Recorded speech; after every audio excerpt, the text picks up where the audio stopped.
Hello, namaste. Welcome to the beginning of another live Sangha. Let's begin with the Gayatri Mantra if you know it. If you don't know it, I recommend knowing it.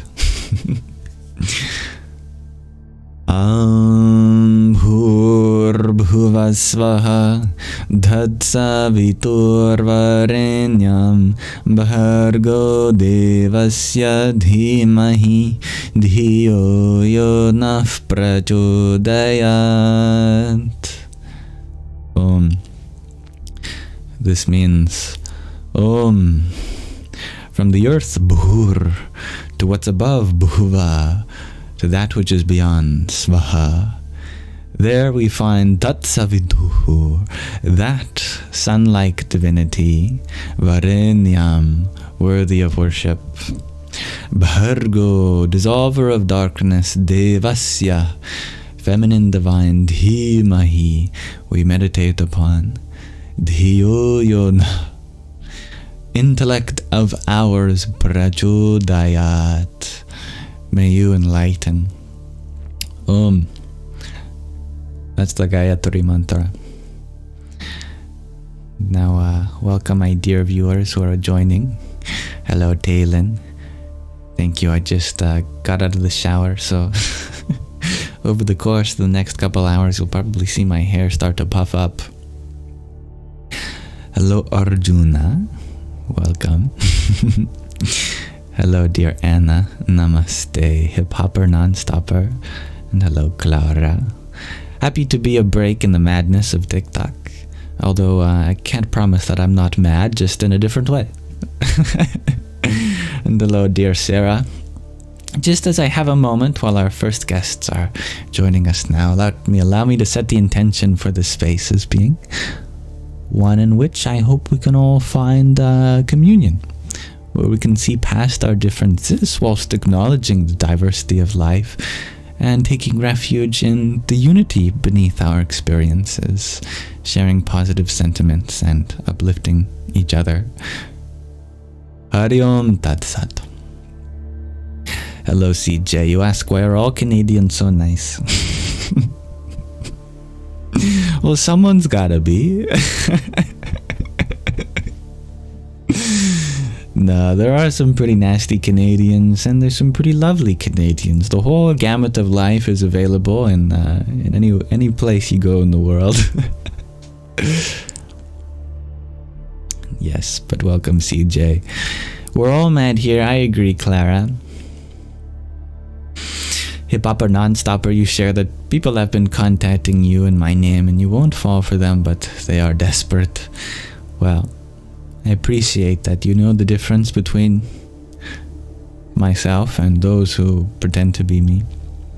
I think it's pretty obvious for most people that everything I do here is for free, and I don't offer any services. So I don't know how successful they are, but I feel like they must be a little bit, which worries me for them to keep going for so many months now. Anyway, I am grateful that that you can tell the difference. That's viveka, discrimination, as it's called in Sanskrit. And hello, dear Jacqueline. I am doing well, and thank you for asking, not just me, but everyone too. You as well, dear Clara. You share it's 1 in the morning in Scotland, but winding down. Thank you, dear hip-hopper. I do hope to be in service to you all during these lives. And hello, dear Chloe Evans. Jelly Tot, you're wondering if I blowing leaf emoji. It's funny how self-explanatory that emoji is. I used to get high off of various parts of nature, and now I get high just being in nature. Now you could say I'm high off life. Deeper that way. Better on the nervous system, I think, too. And nice to see you, dear Om. Thank you, dear Bobby Sue, for the heart me you've blessed us with, too. Hare Krishna. That's quite a difference in context, even. I don't think I'm that talented. I won't be able to dance for you, but I can dance with my words, perhaps. And hello, dear spiritual vibes. Lovely to see you, Lucy. I like your mantra, Chloe. Om Gam Ganapataye Namah. Thank you, dear Talon, for the heart me you've sent to. Hare Krishna. And significant otter. Thank you for your heart me as well. Hari Om Tat Sat. Mic is too boom boom. I can move it back a little. But thank you, woo woo. Greetings, dear Isabella. Hip-hop or non-stopper, you're amazed by how seemingly relaxed I am. You're anxious all the time. Well, don't let me fool you. Even during the times where I have been anxious, the people around me, they've been puzzled by how relaxed my body was. So, I think it's possible for there to be such a distinct independence between the nature of one's body and the nature of one's mind. And we can take that a step further too, as there is a difference between the nature of one's mind and the nature of oneself, the one who is perceiving the mind, experiencing it. We could be like a calm Oreo. We're on the outside, we are calm, but maybe our mind is not. But if you go a little further that direction to get to the soul, oh, the soul is especially calm. So we got a calm Oreo between the body and the soul. And hello, dear Irene. Thank you, woo woo, for your tiny. Yippee! That's interesting, Kevin. I'm not sure I know who that is. Alright, I would like to ask you all my question of the day, my dear friends. Today I am wondering from you all, what is something in your experience which it is good to always be aware of?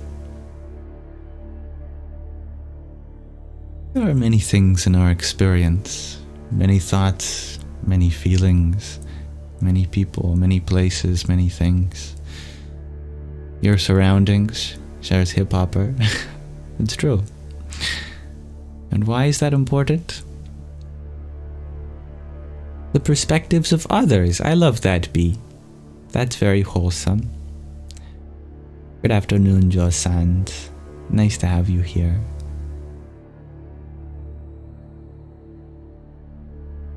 Scotty Plaza. You're wondering what kind of shampoo do I use? Whatever one I pick up first. I live with two girls. Well, a mom and a sister.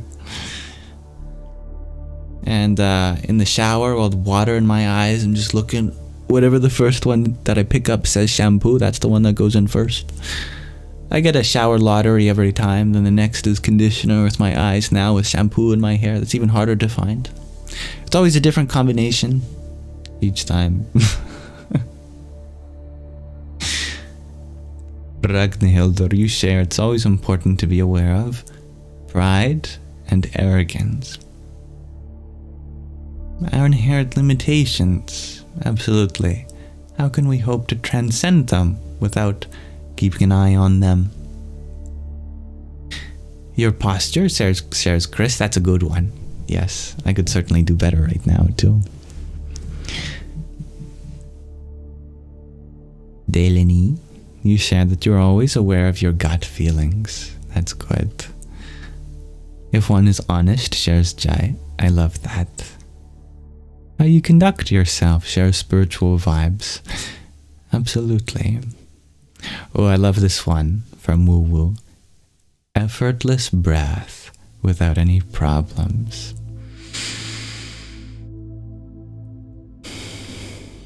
I like that. You add to that hip-hop or non-stopper. Surroundings are important because danger can look anywhere, even if you think you're safe. That is true. So how do we balance that? With a sense of comfort, because that's important too. Hydration, shares Bobby Sue. Yes, that is important. I don't think I have hydrated today yet. No. But hello, dear Anazak. The doll fragment, you share your emotions, being aware of them when you feel like you're going downhill. That's absolutely important. I remember listening to the shaman who was guiding someone through an ayahuasca ceremony. And the person who was undergoing the ceremony said, "I'm spiraling. What do I do?" And the shaman said, "Don't."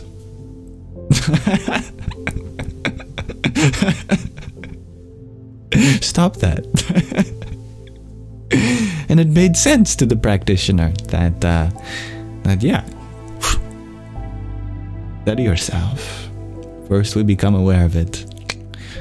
Lock in. Dailini, you shared that you're also aware of what other people might be going through, like putting yourself in their shoes. I love that. That's so important.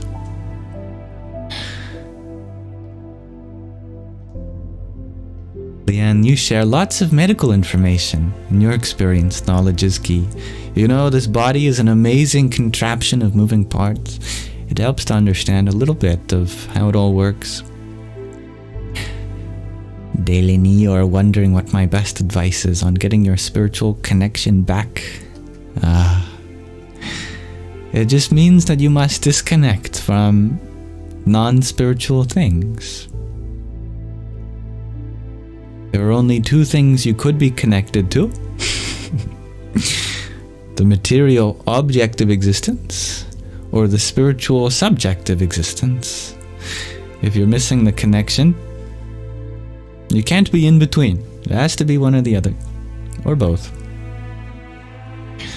That must mean that you are attached to the material, that your mind has been repeatedly brought towards some object of your experience because it's gotten into your intellect that something in your physical happening will bring you joy. But actually the source of the joy is within you, completely independent from the circumstance of your experience. You could be entirely blissful in a dreadful situation, or entirely dreadful in a blissful situation. What would you like? Bring your awareness to that. Now back to the question of the day. Anna, you share that it's important if you are being kind, gentle, and gentle to others and yourself. I like that. Grateful human, you share it's important that you are whole and complete and love. I like that.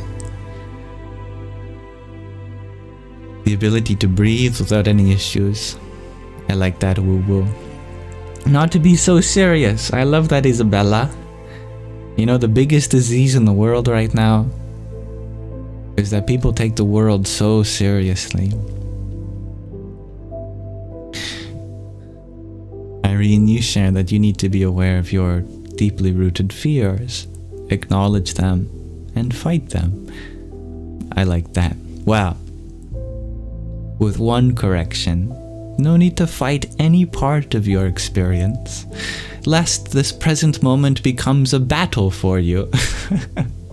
Nothing to win over, nothing to lose from. Befriend your fears, rather than fight them. Caleb, you are wondering if I'm Aquaman. You know, I'm not a very good swimmer. I learned how to swim very late in life, so probably not, just logistically speaking. Thank you, dear Dagger, for the rose you sent a minute ago too. Hare Krishna. And Pantagor, thank you for your heart me. Om Namah Shakti Shivaya. Isabella, thank you for your pair of roses too. And hello, Flo. And thank you, Haley Queen, for your heart me. And dear Shakira, for your heart me too.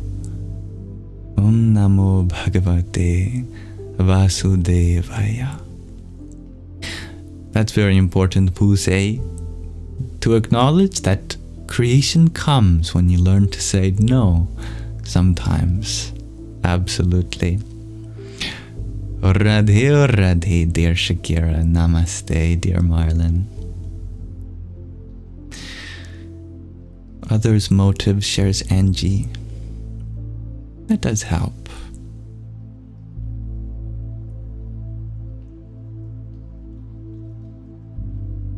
Whose birthday is it? Nitro Girls? Happy birthday. Thank you for sharing a part of it with us today. I'm very honored that we get to have this live stream where so many people come of diverse backgrounds. May the rest of your day go as beautifully as you are. Real you share. It's good to be aware that God has our back and not to fall into sin to seek our own happiness. That's a beautiful and subtle point, that the greatest pursuit is the happiness of others. In fact, that is the best way to become happy ourselves. However, we can't expect to make others happy when we are making ourselves sad by not taking care of this body and mind too. So it's important to balance that with self-care as well. And hello, dear Vanessa. Lorene, you share for the question that everything is temporary. Therefore, you're never stuck. I love that. Love thyself, shares Flow. Those are beautiful answers, everyone. All right. I am going to pause our question of the day for now, but thank you for exploring it together. Thank you, Vanessa, for the heart me you've sent to. Hari Om Tat Sat. And Anazek, thank you for your heart me and rose. Jai Sita Ram. Hip-hopper, non-stopper. Thank you for your quintet of team bracelets, a heart me and a dozen of them too. Om Namo Bhagavate Vasudevaya. Thank you, Kent and Lisa, for your heart me as well.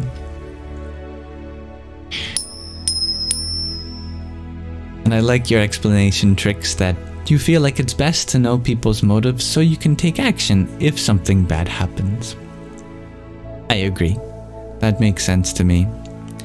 And hello, dear Don Suela.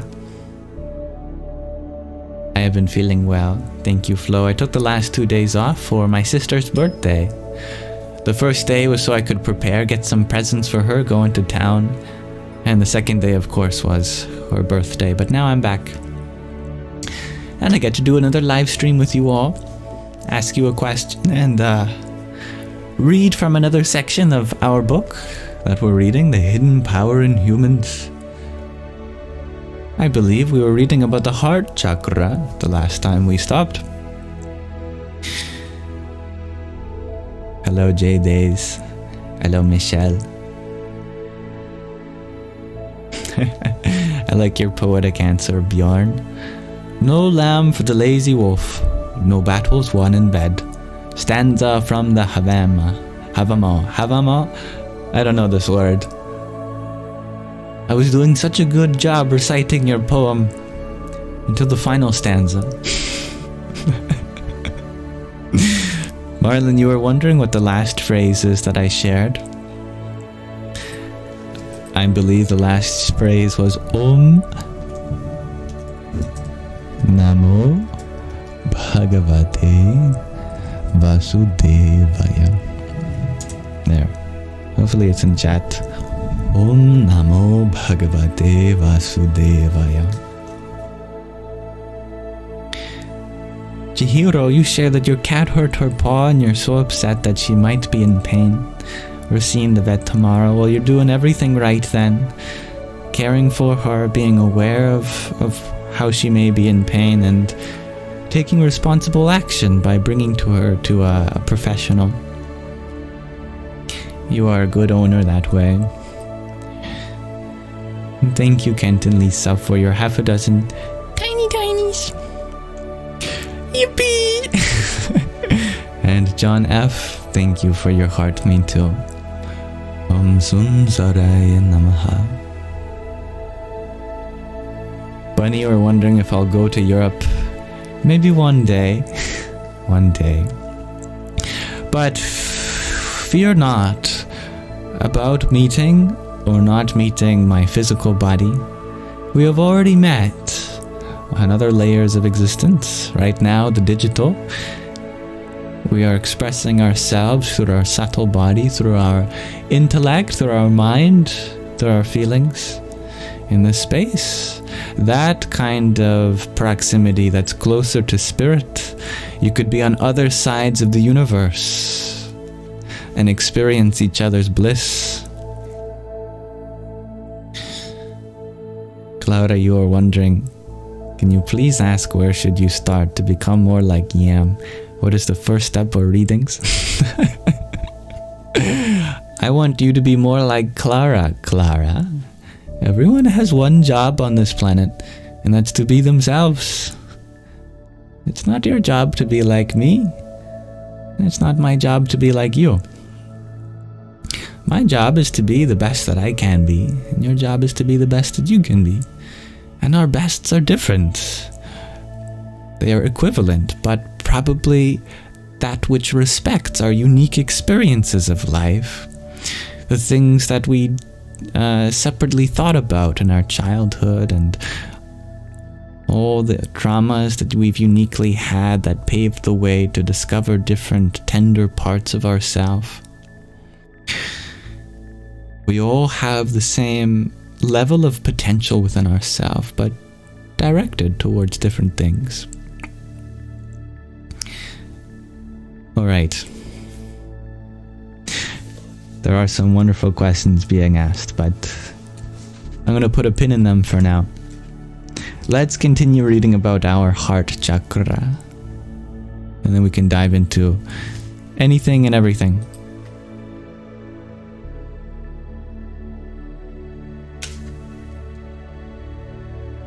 Where we left off, let's see.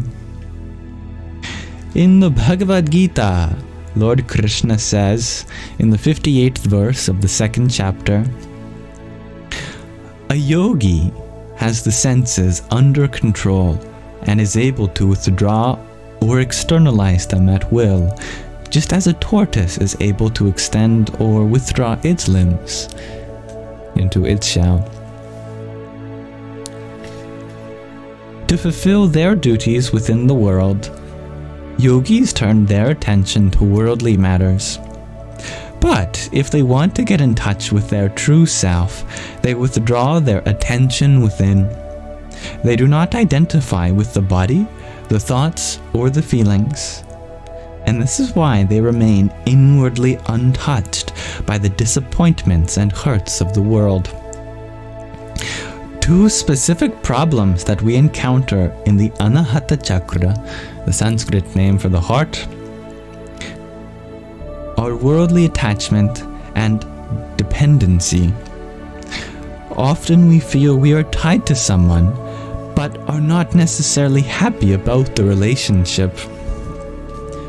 A communal bond can be found everywhere in nature, and is important for the maintenance of social order. But if we have fulfilled our duties in life and are still unable to release ourselves from the constant worry of family and possessions, this indicates a false sense of attachment. And, apart from the ego, this is one of the biggest hurdles on the spiritual path. How can we recognize whether our feelings express dependency or genuine love? There is a very simple test for this. Love brings joy, not sadness. Love shows understanding and provokes no arguments. Love provides security and makes no demands. Love grants freedom and knows no jealousy.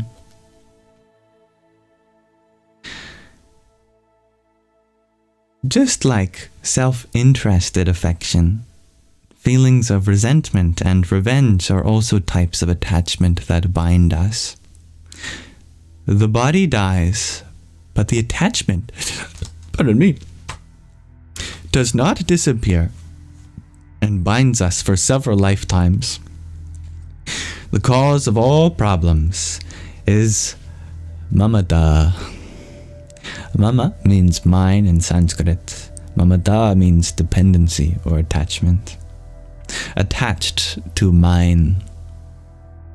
Mamata is a strong binding force that pulls us towards our desires and expectations. Mamata clings to us like a leech and sucks out our spiritual power. Its companions are asha, hope/expectation, and trishna, thirst or desire, longing. For as long as these exist within us, we are unable to reach our goal. The following story shows us this clearly. A master once approached a farmer to remind him of his true duty in life. He said to him, "Now that your son is grown and has taken over the work on the farm, it is time for you to dedicate your life to your spiritual perfection." But the farmer, who clung firmly to his family and possessions, replied, "It is still far too soon. I want to wait until my son is married and has an heir, and then I will come to you, master." Several years later, the master visited the farmer again. In the meantime, several grandchildren had been born, so the master said, "Now your house and farm are secure. You can come with me." But as before, the farmer vehemently declined, saying, "Do you not see that they need me? Who will look after my grandchildren when the young ones are working in the fields?" So the master left alone again. Shortly afterwards, the farmer died, and because of his strong attachment to his family, he was born again as a calf on his own farm, and grew into a strong bull that was used by the young farmer for cultivating the fields. When the master visited the village again, he recognized the farmer in animal form and again offered to take him with him. But as always, the farmer was not ready for this. "What would my son do without me? He has bought a new field and has no other draught animal." Exhausted by the hard work, he died after a few years and, in turn, was born on his former farm, but this time as a dog. Vigilantly, he made his rounds about the estate. However, when he wanted to come closer to his grandchildren, he was chased away by his own son, who even threw stones at him, although he was treated well by his family in all other ways. He was unable still to overcome his attachment and go with the master when he again visited the village. The farmer, in the form of the dog now, said, "Who would guard the house if I went?" He worried. It would be an easy target for riffraff and thieves. And so it went. Year after year, the master called on the farmer, who, because of his attachment, continued to sink to lower and lower levels of consciousness over several lifetimes. He became a snake, and finally a worm that eked out its existence in the cowshed of his former farm. Still undisturbed by these external transformations, his inner attachment to his relatives and his farm remained, preventing him from following the master and going towards God.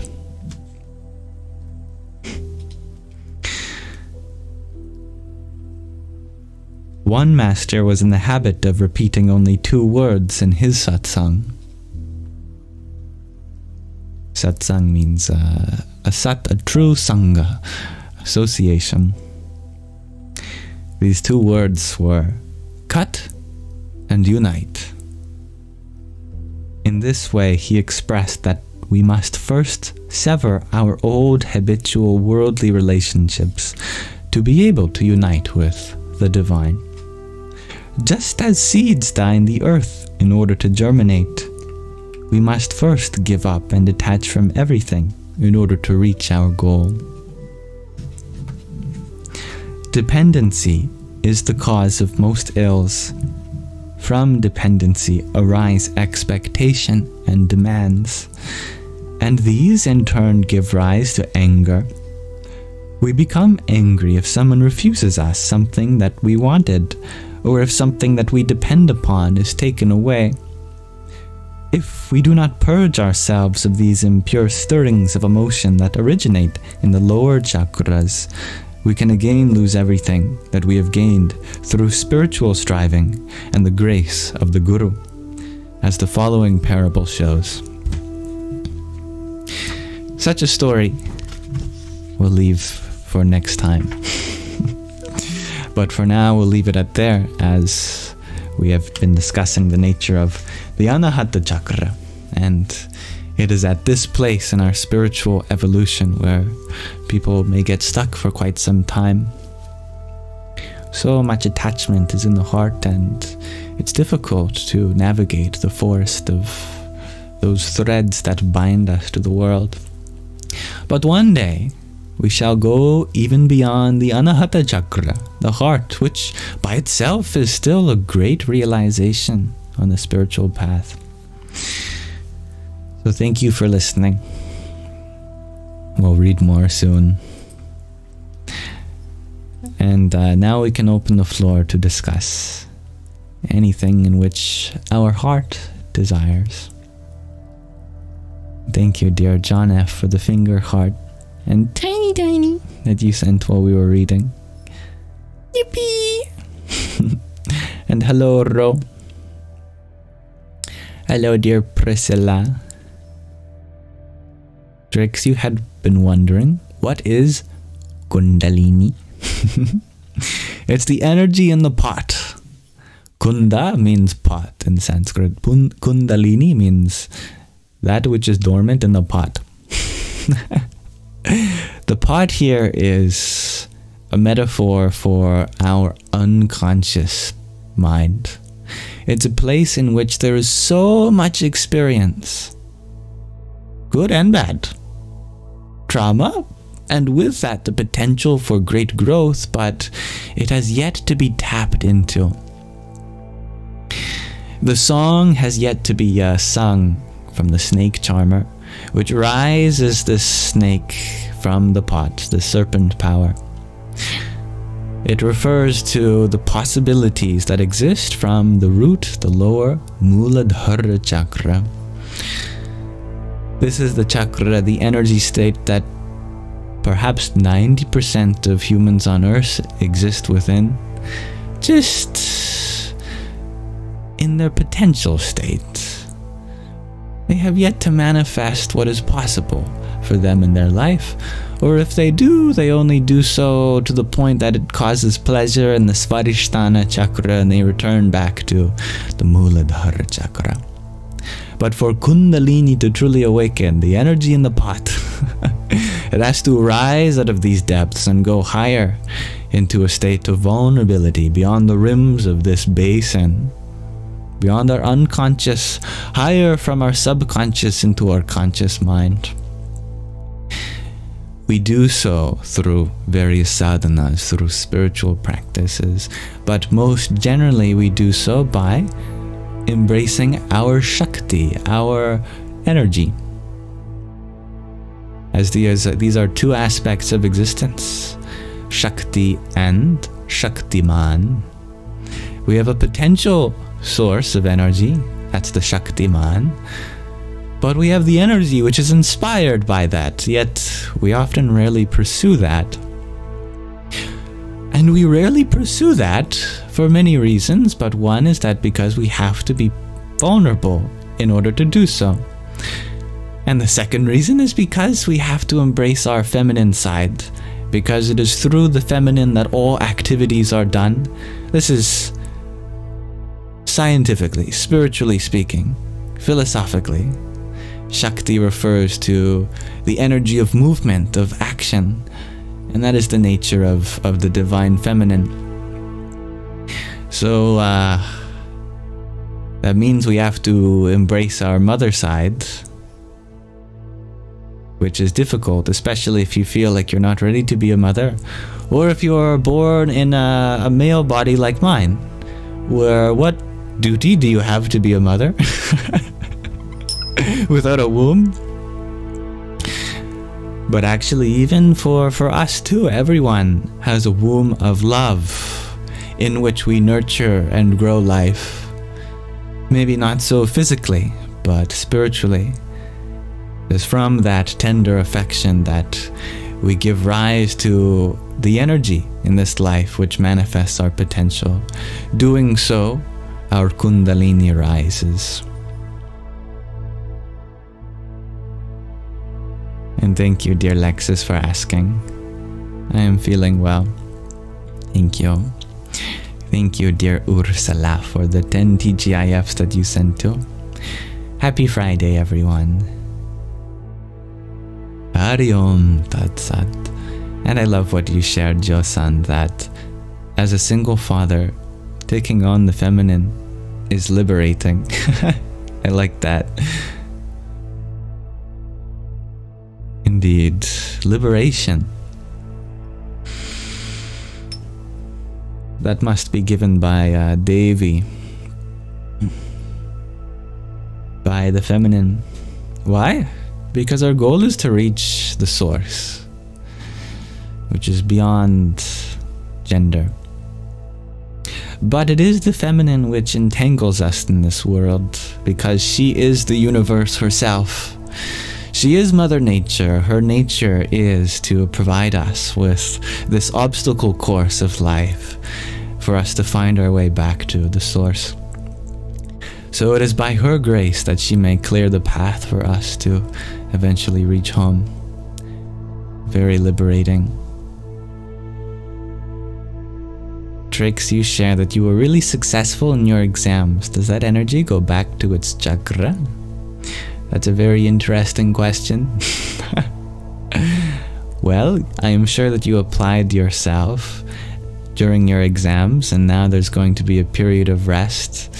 And so energetically, yes, there is going to be a stage in which we lower ourselves back into our lower chakras, but at the same time we could use that as just another rung of the ladder to climb higher and higher. It's up to you. Neither is more right, neither is more wrong, but the circumstances of our experiences, they need not have an effect on our energy, on our spiritual energy. For example, even in a very defeating experience, we can keep climbing higher and higher on the ladder of spiritual awakening. Or we could use that as a reason to go back to sleep, physically or metaphorically. That choice is available to us. Isabella, thank you for your subscription, by the way, too. Always grateful to have you here and a part of our Sangha. Radhe Radhe.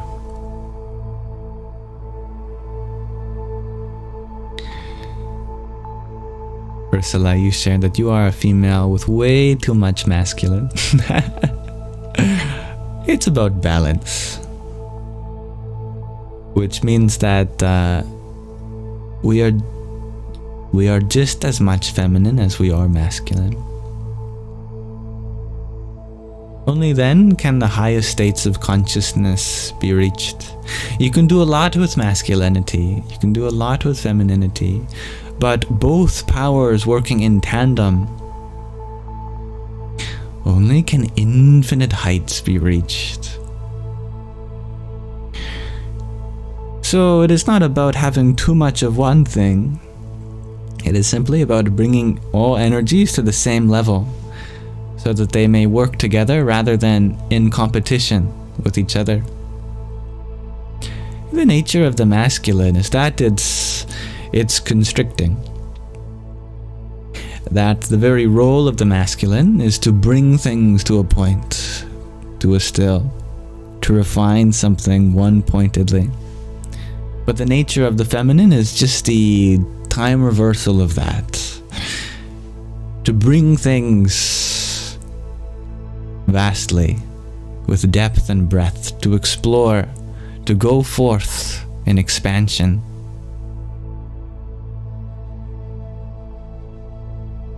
So the creative and discovery process. Naturally, if you feel like you're expanding more than you're contracting, it's a good idea to meditate more, to bring yourself more inward. But if you feel like you're more inward, you're more contractive than you are expansive, then that's a good time to start dancing, to start singing, to get yourself from one place and distribute yourself everywhere.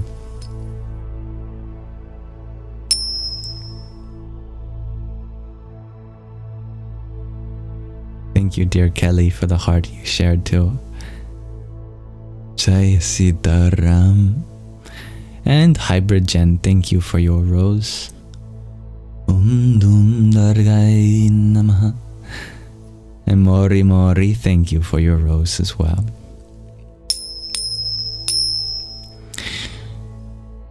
Ursula, you share, you need to support your feminine energy. She's hiding for some reason.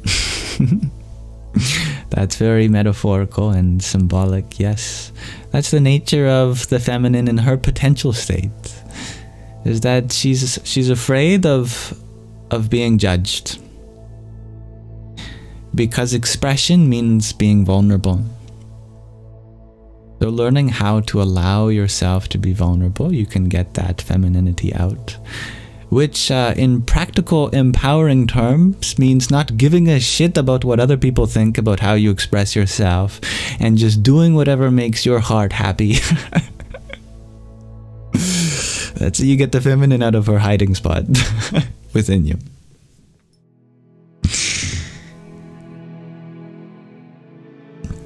Danswela, you share that in chapter 11, when Krishna encourages Arjuna to fight, does this condone lethal force if necessary? It's a good question in the Bhagavad Gita. Or is this too literal? What is Krishna saying here? Throughout the Bhagavad Gita, Krishna tells Arjuna to fight.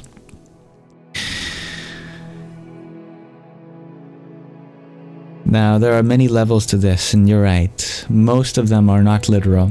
But there is a literal approach to this too.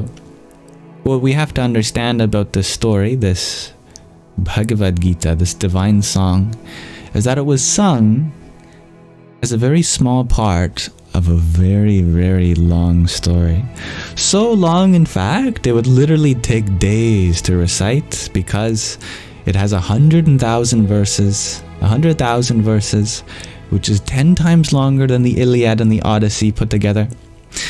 So what I'm saying is that the conflict that's in the Bhagavad Gita is a part of 100,000 verses. So I could never give you the context as to what went into this battle. But it suffices to say that this conflict was inevitable. That the Pandavas, those on the side of Arjuna, they had tried everything to not have this battle commence. This battle is so unnecessary because it's between the same kingdom and itself, just different cousins.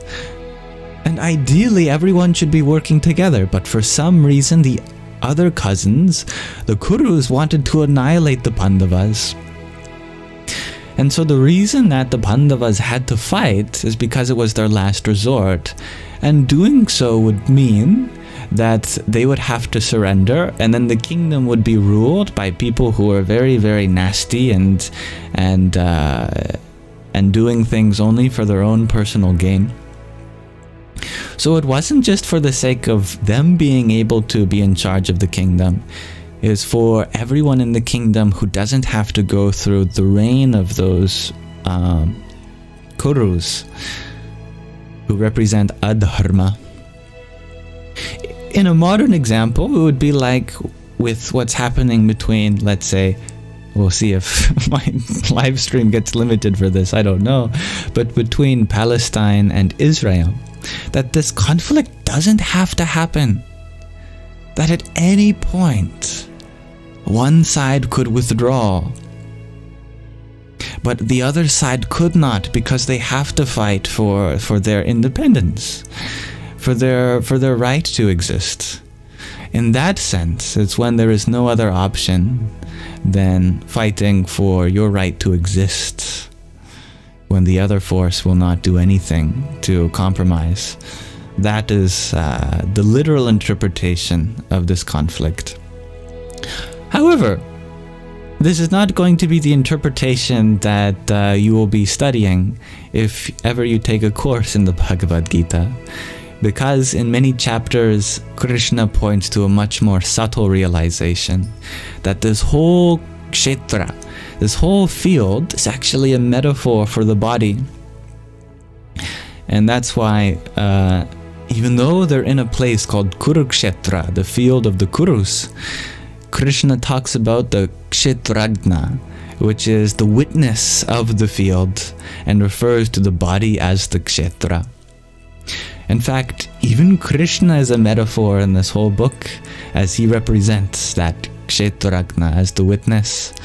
Arjuna, I believe, represents the buddhi, the intellect, and the reins he's holding for the horse of this chariot is the mind, and the horses themselves represent the senses, the indriyas, and the path that they take.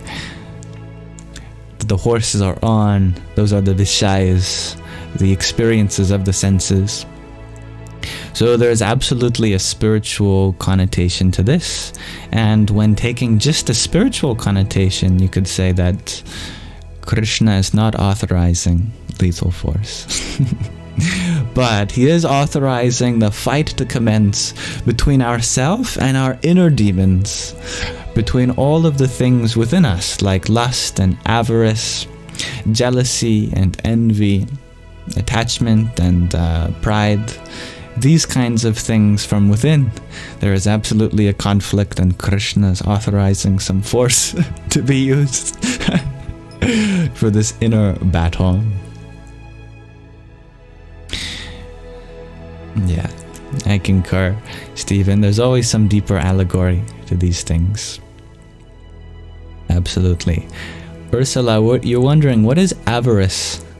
You know, that's a good question. I just throw it in there because it's always thrown in there with the other of with the other of these negative aspects. Let me look it up for you. It means extreme greed for wealth or material gain. That makes sense, given the context. It's a good word. Avarice. Alright, that helps you, Dansuela. Thank you for asking. It's an important question that often gets asked. And thank you, dear John F., for the relaxed goose I saw. That was very cute. So Ahimsa. That I am that. Thank you, Mori Mori, for your rose too. Radhe. And Vanessa, thank you for your finger heart. There's one for you. Jai Sitaram. Trix, you were wondering, what religion is this book from? Actually, the book answers that itself, I believe, in the 11th or 10th chapter. Let me see if I can find the exact verse for you.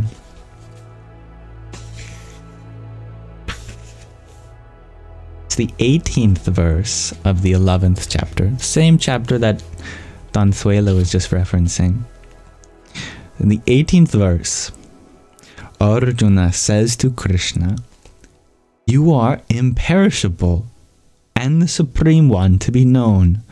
You are the ultimate repository of this universe. You are inexhaustible.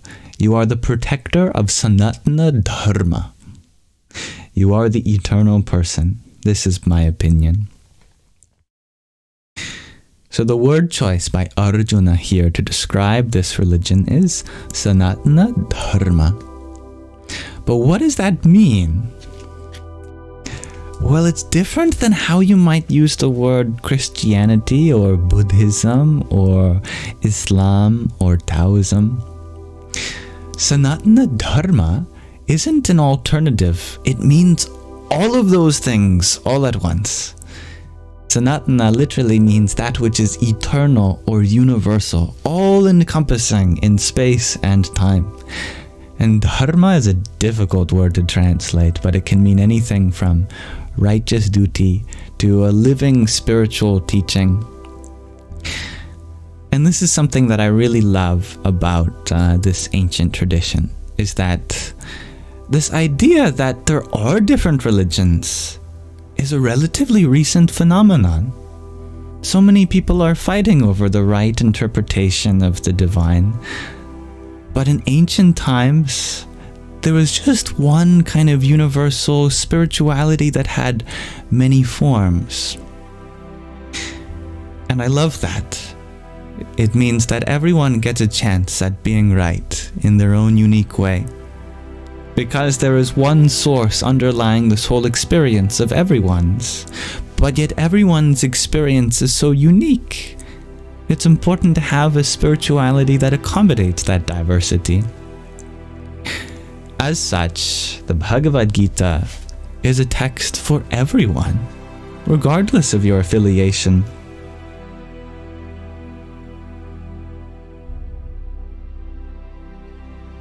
In fact, at the back of the book, our translator of this version has said, the Bhagavad Gita is not a religious book. It is a guidebook for life that can provide you with the answers to the most important questions in life. And thank you, dear Ursula, for your 10 rosas. Hari Om Tat Sat. And Mori Mori, thank you for your pair of roses too. Om Dum Durgaya Namaha. Thank you, dear Chuck, for your confetti. Radhe or Radhe. Trix, you are wondering who wrote it, the Bhagavad Gita. It was not written. It was first sung by this great being known as Sri Krishna Bhagwan on the battlefield of the Mahabharatam War 5,160 years ago. But later it was narrated from one of the witnesses known as Vedavyasa, whose name means the compiler of the revelations, who incarnates age after age to write down the revelations that happens from the divine. It is said that he narrated this to Ganesha, who is the elephant-headed god, on the qualification that Ganesh would agree to write down this longest story ever if Vedavyas would narrate it without stopping. The moment he stopped, Ganesha would put down his quill or whatever he was writing with, and that would be the story. So Vedavyas made his own qualification. He said, okay, but I want you to write down each verse as I sing it to you, only after you have understood the spiritual meaning of each verse. So whenever Vedavyas wanted a break, he would give Ganesha a really intricate verse with lots of depth, and then Ganesha would have to think about it. And Vedavyas would have to go to the bathroom or something.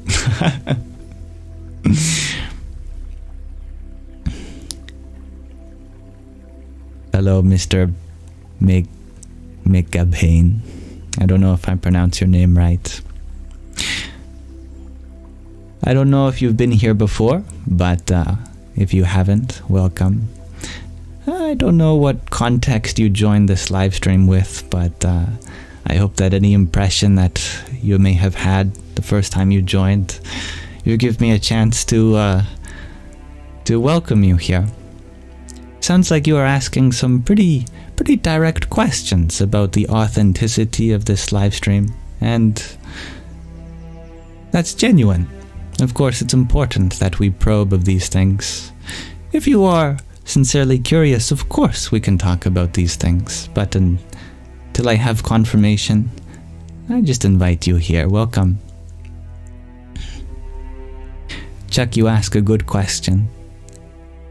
What is, or the most important question, in fact, which is how to find happiness. Happiness is not something that can be found. It can only be expressed. To find something, it must be an object of our experience.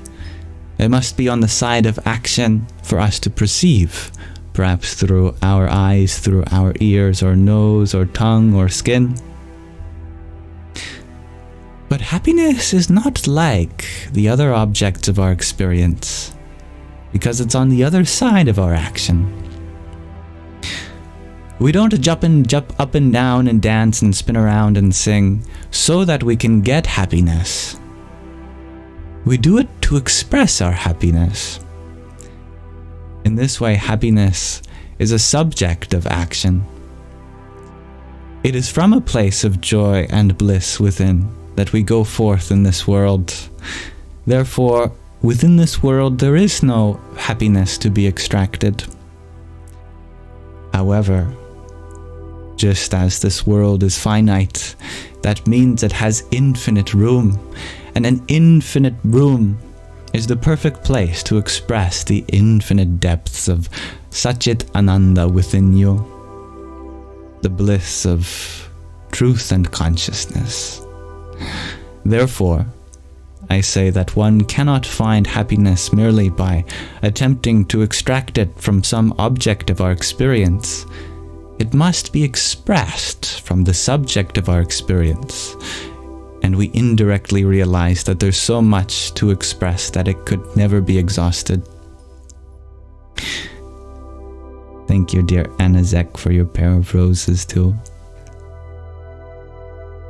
Hare Krishna. Trix, you are wondering if happiness is just the absence of evil. The reason I laugh is because thinking like this, one will never be happy. Why? Evil does not mean anything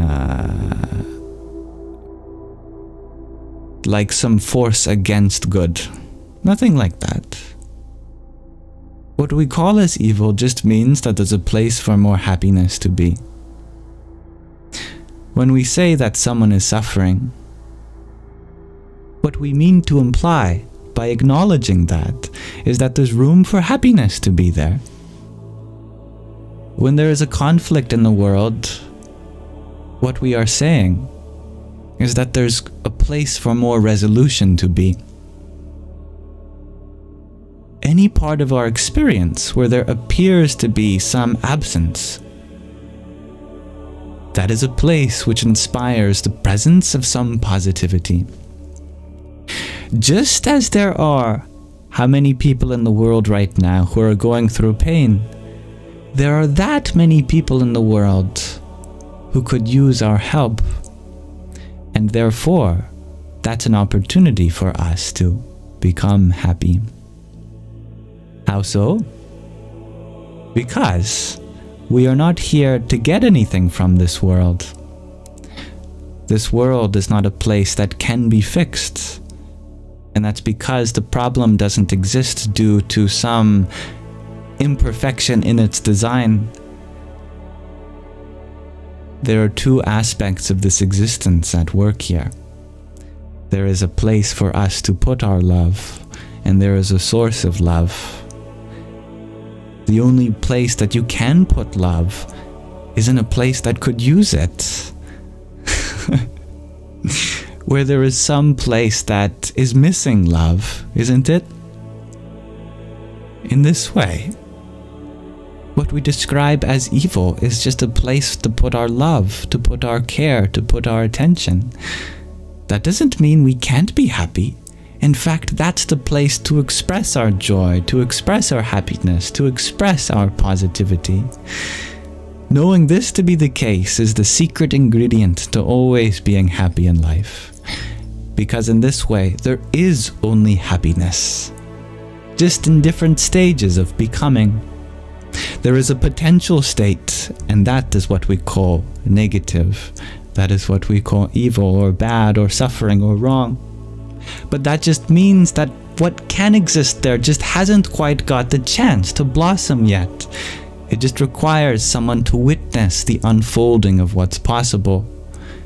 And when that happens, we call it good, we call it love, we call it positivity, we call it happiness, because we've been given the chance to have that blossom there.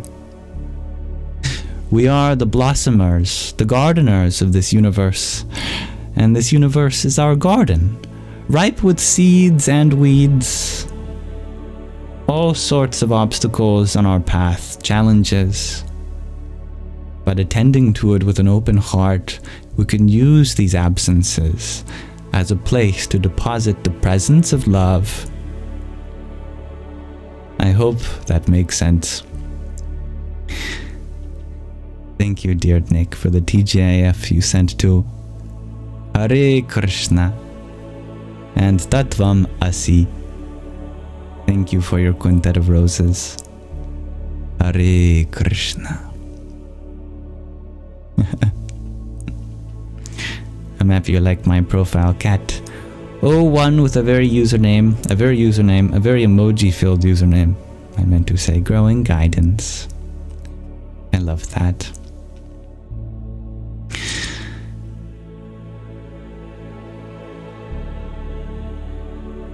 Brennan, you share that I seem to suffer energetic attacks while talking. I don't know what that means. You're struggling with the solution to the same thing. Perhaps you are noticing my unique way of speaking, where I put emphasis on certain words and sometimes my body likes to move with that.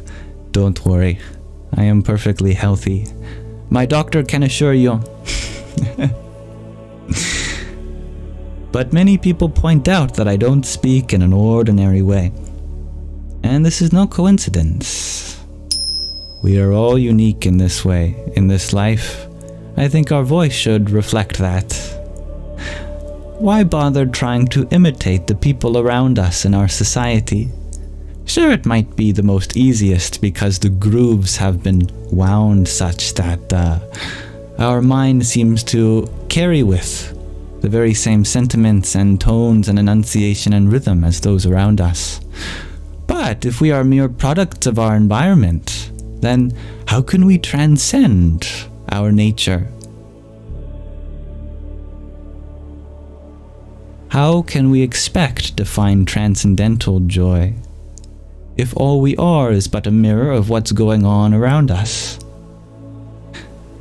In this way, I would hope that all of us find a way of expressing ourselves which is not dependent on merely those around us, but comes from a unique experience of life, since we would not have had this precious chance at looking at the world from a new angle if we weren't meant to be here. So thank you, Hybrid Jen, for your trio of roses. Thank you, dear Peter, for your rose too. Radhe Radhe. Athena, you ask, do I believe that there's a difference between society and humanity? That's a good question. I believe that society is how we run our humanity, but humanity is something more tender, something less rigid. Society can be very rigid in its old ways, so it can take a lot of work to be able to change that. But our humanity is what we all share together. Humanity is a soft spot in our heart that's unique to our species. Our humanity is the greatest possibility for liberation.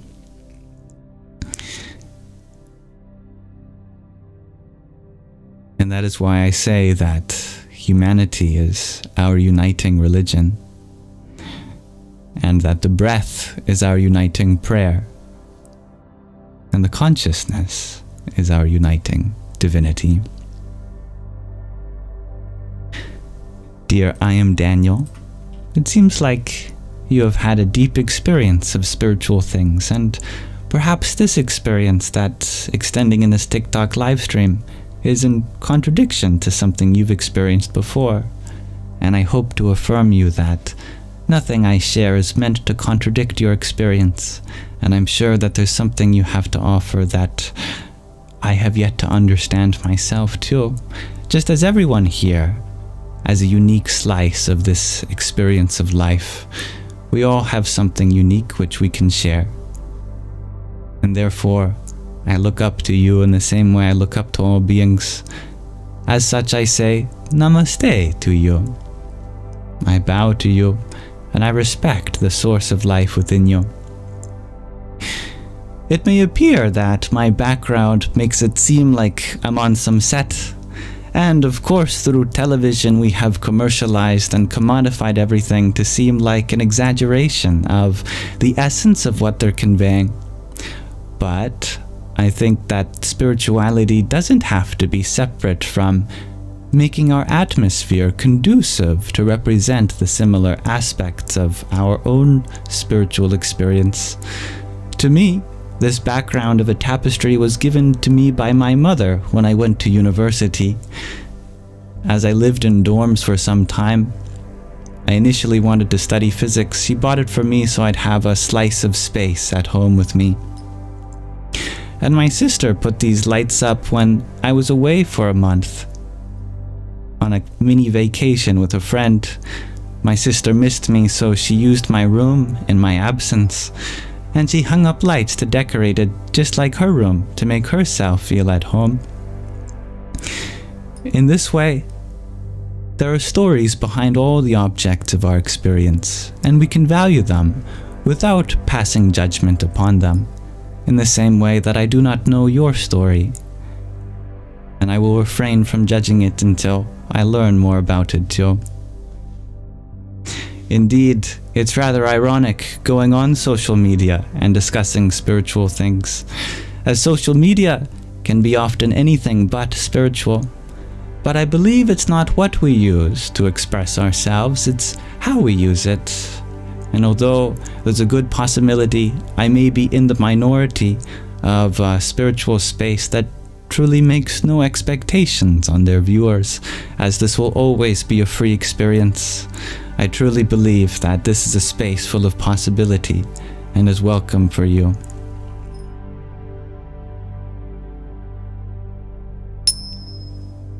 Thank you, dear Hilm Cheryl, for your heart me and quartet of team bracelets too. Om Aim Saraswatyai Namaha. Thank you, sweet Mia, for your 19 roses as well. Radhe Radhe. And Vanessa, thank you for your tiny. I almost lost my voice there, 1 second. It's coming back. Yippee! There we go. And Silent Storm, thank you for your heart meat too. Hare Krishna. Hybrid Jen, thank you for your quintet of TJIFs too. Radhe Krishna. Marlon, you are echoing Trix, who had a good question. Well, let me go and see. Your question was what my opinion on ghosts are. Are they real? It's a very interesting question. I can only speak on what I've experienced, and I have not had an experience that would point to such for me. But perhaps if you experienced similar things to me, maybe you would parse them through a certain vocabulary, such as ghosts or spirits. To me, I just don't look at experiences like that. I never feel like anything is supernatural. Everything is natural.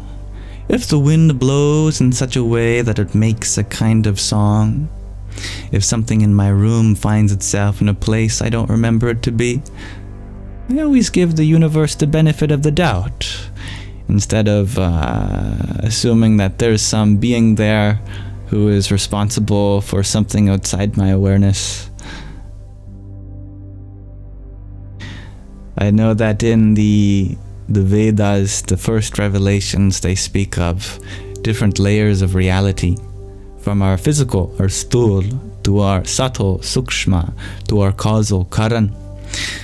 And it's said at death that although the sthul body returns to Mother Earth, the sukshma, the subtle body, detaches itself, and in that form, without a physical body, you might call it a spirit or a ghost, until it inhabits the minds of two lovers, which inspires them to engage in the faculties of procreation, creating a body to host this subtle body. A physical one, that is. And as such, who knows the nature of subtle bodies before they acquire a new physical body? But you could probably describe that limbo state as being like a kind of ghost. I don't know. I know that this question is not important when it comes to our happiness, that you could spend your whole life not knowing or not caring and you'd still be able to reach moksha, spiritual transcendence, but it does reach a subtle point, discussing the nature of being beyond their body, and that is an important conversation. Absolutely. Thank you, dear Jay, for the hanging lights you've shared too. Hari Om Tat Sat. And hello, Koli. Welcome. Nume, you are wondering, what are some simple or beginner ways for raising your vibration? Get up and dance. Express yourself. Be joyful without any expectation of return or any doubt about people judging you. Actually, one of the biggest impediments to being happy is that when you are truly yourself, we are vulnerable. And that might come with it the fear of how people look at me, or whether I'm expressing myself in a normal way. But you know, children, they express their happiness in the weirdest of ways. So get weird, get experimental. Sing, jump up and down, dance. Do what you want to do. Become on fire. And don't let anybody try to restrain your ability to express yourself to the fullest extent. Thank you, dear Kolis, for your heart me. And Ursula, thank you for your bubble tea. Hari Om Tat Sat. Hybrid Jen, you are happy. Your little boy just ate fish for the first time and likes it. That can be a rare experience for a mother. Giving their child some new food and them actually not becoming distressed. I'm happy to hear that. Athena, you are wondering, do I believe that it's possible to actually never judge anyone? Not telling them, but in your mind. Possible? Sure. Easy? No. See, the only reason we judge someone is if we are insecure about our own existence. Why is that? Because we're constantly trying to validate something we do by comparing it to someone who's not doing that or doing it improperly. Naturally, we experience suffering in this life. We try to justify that suffering by contrasting that to other people's experiences, and that can come across as judgment, because it makes us feel good if someone else is doing something wrong.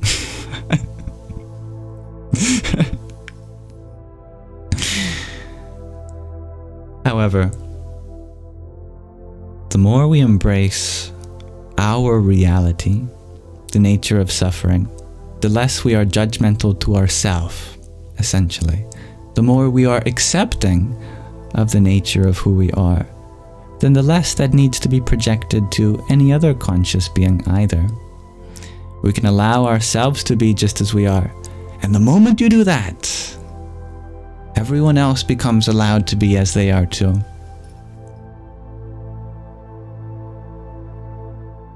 And thank you for finding beauty in me, Kewadin. And as I've said before, though I am born in a male body, you are free to see whatever in me that you wish to see. If to you you find the feminine, you may call me by any name that makes sense to you. If to you you see the masculine, you may call me by any name that makes sense to you. I believe that though we have different bodies, the possibility of consciousness taking the form of masculine or feminine, that is available in just the same way for each and every creature. We all have a body from Mother Nature, and from that we are part of Prakriti, the Divine Feminine. But we all have a consciousness from the Holy Father, and as such our spirit is one with the Divine Masculine. So within we are all masculine, without we are all feminine, but we have to have both in order to exist together. For consciousness without nature would be a witnessing of nothing. And nature without consciousness would be an everything without witness. Om Shanti, Shanti, Shanti. And thank you, dear Betty Elf, for your tiny. Thank you, dear T, for your rose too. Hare Krishna. And Hybrid Jen, thank you for your paper crane. Om Namah Shakti Shavaya. Rix, you had asked, what do I believe happens at the end of the world? If such a thing happens, what's next? Probably the beginning of a new world. But don't worry, I don't think that's anytime soon. Everything I know in life comes in cycles. Cycles of creation, preservation, destruction. Creation, preservation, destruction. Cycles on epicycles of things coming into existence, persisting for a while, then coming back out of existence. Everything exists in cycles.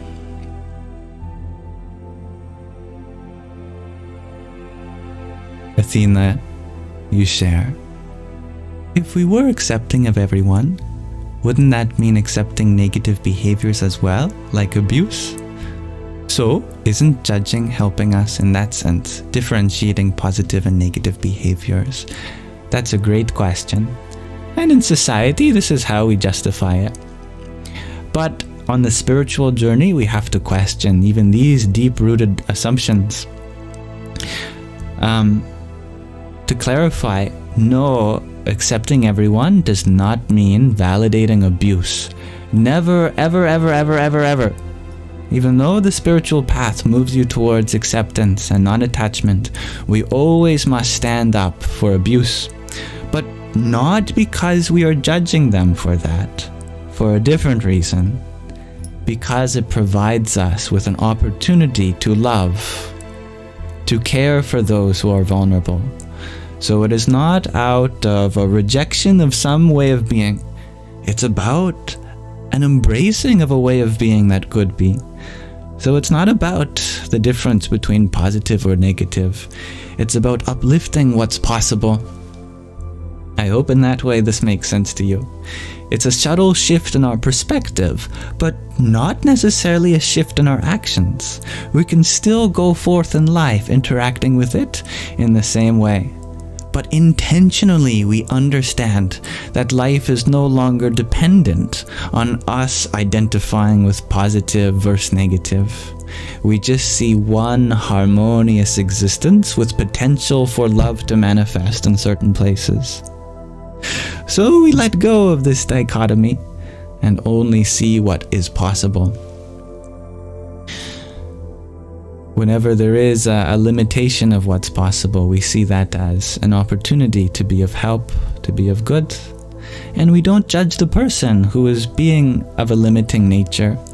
Who knows what kind of trauma that they've experienced and the lack of a healthy coping mechanism that they could have been taught.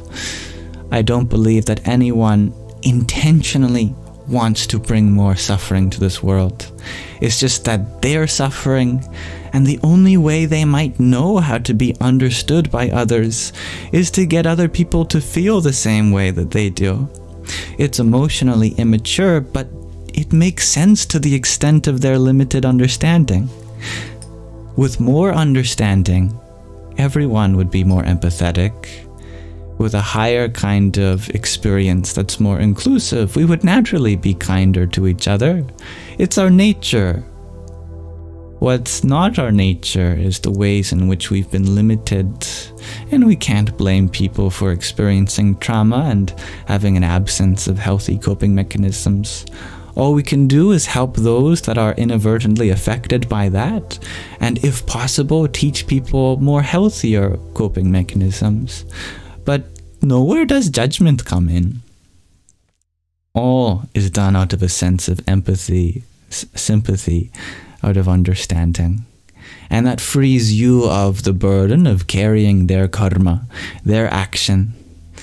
It's not about validating any behavior. It's really about becoming so joyful within that you see even what was previously deemed negative as a place in which positivity may thrive. I thank you for listening to that. I know it's a subtle point. Thank you, Betty Yell, for your meerkat. I don't think I've ever been gifted a meerkat before, so that's very fun. Hari Om Tat Sat. Now, Tricks, away from the deep questions. What's the backstory to the sock microphone? Yes, a little comedic relief. Backstory is that my father is a musician. Having an awareness of good sound quality is naturally an inheritance. One of the ways in which you can prevent plosive sounds from damaging the microphone or even peaking the audio levels is to put some fabric in front of it, such is why you'll often find little black pom-poms around a microphone. In fact, we might not know what a microphone looks like if it weren't for different layers that cover it to protect it, because they're very sensitive devices. Fabric helps with that. And the best fabric for me that fits the shape is a sock. And what better sock to use than a Yamsox? As it's a pun on my name, Yamsox. It's a sock covered in yams. Get it?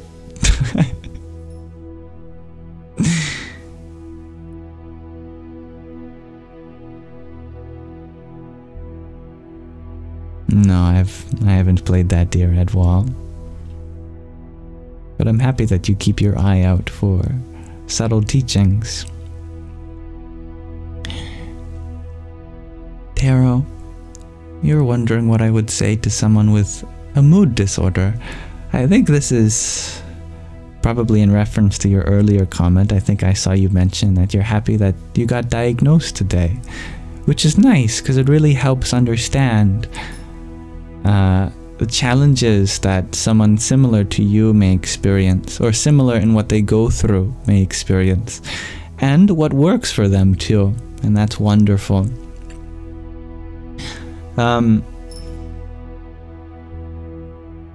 I don't think you're alone in having a disorder of mood. I think it's very rare that you'll find anyone with a very ordered mood. So many people, even quote-unquote neurotypical people, their moods can be so unpredictable. Which is kind of the definition of something being disorderly. Anyway, my point is that I think we all can relate, though your experience is certainly more sensitive to other aspects of the conversation. Nonetheless, I hope to affirm to you that it's only natural for our mood to be such a hectic part of life. Our mood is something that can rise to great heights and fall within seconds. And the intensity in which we experience our feelings, and our emotions can be very overwhelming too. So I feel you. But I truly believe that regardless of your diagnosis, happiness and a kind of stable, peaceful, blissful happiness is always possible because it doesn't depend on one's mind or body or even circumstance. This is a spiritual truth that your true existence is Satchit Ananda. Truth, consciousness, bliss. Abiding in that Satchitananda Atma, that true self, is a possibility that's available within any moment, but can require a long time of practice, a long journey of getting in touch with our inner self. But slowly and surely we create space between ourself, between our Atma, and our experiences of our senses, our vishayas, including our mood, our emotions, our feelings. And we begin to uncover the fact that our true self is beyond what occurs to us. That we are not sad, actually. Even though we say that, I am sad. It's in the same way I might call my t-shirt green. Actually, it's a long sleeve shirt, but anyway. Is my shirt green? Well, as far as the English language goes, what's wrong with saying that? The problem is the word is. It's used in so many different ways.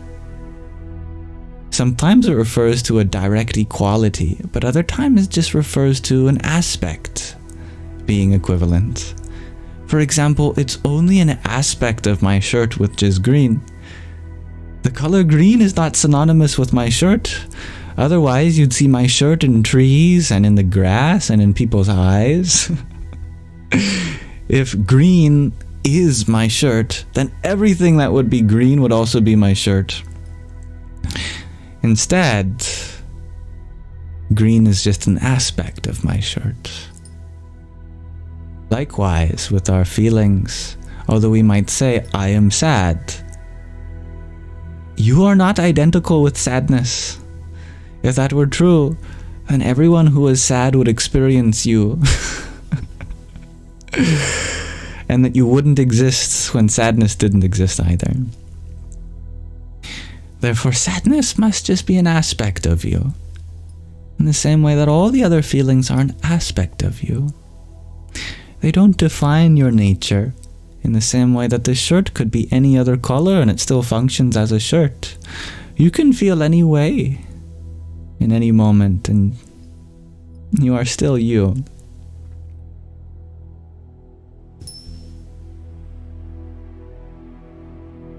Thank you, Anazek, for your quintet of roses too. Ariom Tat Sat. Thank you for listening, dear Tarot.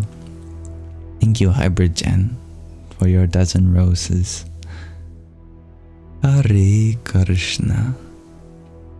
I love what Crossfires had shared. Better to feel than not feel. And Lohija de la Luna. Blade Surge, you were wondering if I tried ayahuasca. I have not. Lola, you shared that you do not feel very angry so often, but you're learning to cope with it in a healthy way when it happens. I'm happy to hear that. That's a very healthy way of looking at it. That even if we don't feel like it's part of us, it's something rare for our experience. We might not necessarily identify with it. When it does arise, there are ways of processing that experience. There's a way of how to necessarily identify with it. When it does arise, there are ways of processing that experience. There's a way of how... Now I think my internet had disconnected me from you guys for a second. So if it has returned, do let me know. I am back. Thank you. Jennifer, you share. Separating yourself from your feelings really helps you not be overwhelmed. I like that. And sometimes you can feel overwhelmed by this uncomfortable idea that you are not your feelings. So I think there is a nice compromise that we are not identical nor totally separate from our feelings. We are one with, but yet independent. In the same way that we might be one with our lover, but independent as beings. That we don't depend on them for our beingness. That our existence has a kind of space which respects each other's boundaries. Sometimes we can have a relationship with our feelings in similar ways. You know, anger can be like a best friend or your worst enemy. You can have a love-hate relationship with anger itself. But every manifestation in this universe has a place to be. It just requires the right relationship with everything around it.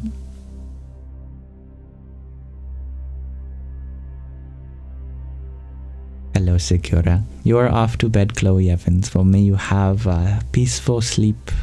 May you wake up in peace too. And thank you for being receptive to whatever I have to offer, Joki. And thank you, Braiha, for your heart me too. Hari Om Tat Sat. Jay, you had asked, is there anything that must be kept to oneself and oneself only?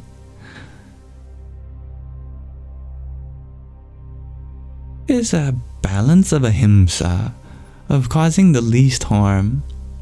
If keeping something to yourself will ultimately cause more harm, then even if it's a painful thing to express to others, in the long run, it would probably be more healthier.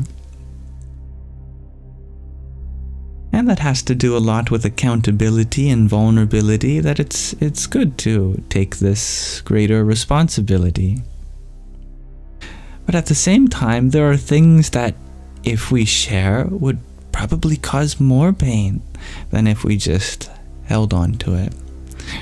So I trust that by your intuition, you can ask yourself this question and sincerely ask and give reasons for both sides to yourself.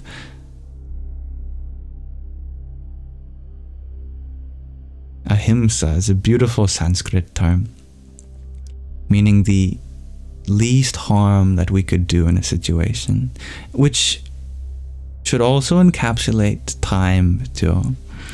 That will this lead to more pain or less pain overall, not just what's in the moment. What's in the moment is temporary, right? It is always transient. So if it gives rise to pain, even a lot of pain, if you know it will pass in a few moments, maybe in a few days or whatever, then it's worth thinking about sharing this. Trust and communication is so important, and even sharing uncomfortable truths is a part of a healthy relationship, a healthy and honest relationship.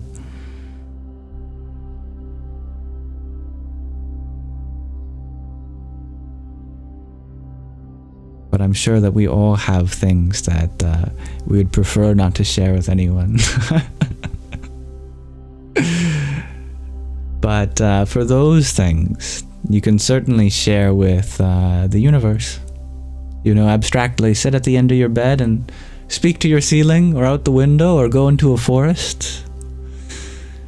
When you don't want to share it with anyone, well then share it with no one. Literally. Find yourself a place where you get to express it to whatever presence exists in this universe, whether you want to call it God or a spirit or ancestors or source, you know. It feels good, it feels relieving to even acknowledge some of the things that we've been holding on to, even if no other human being is around to hear them.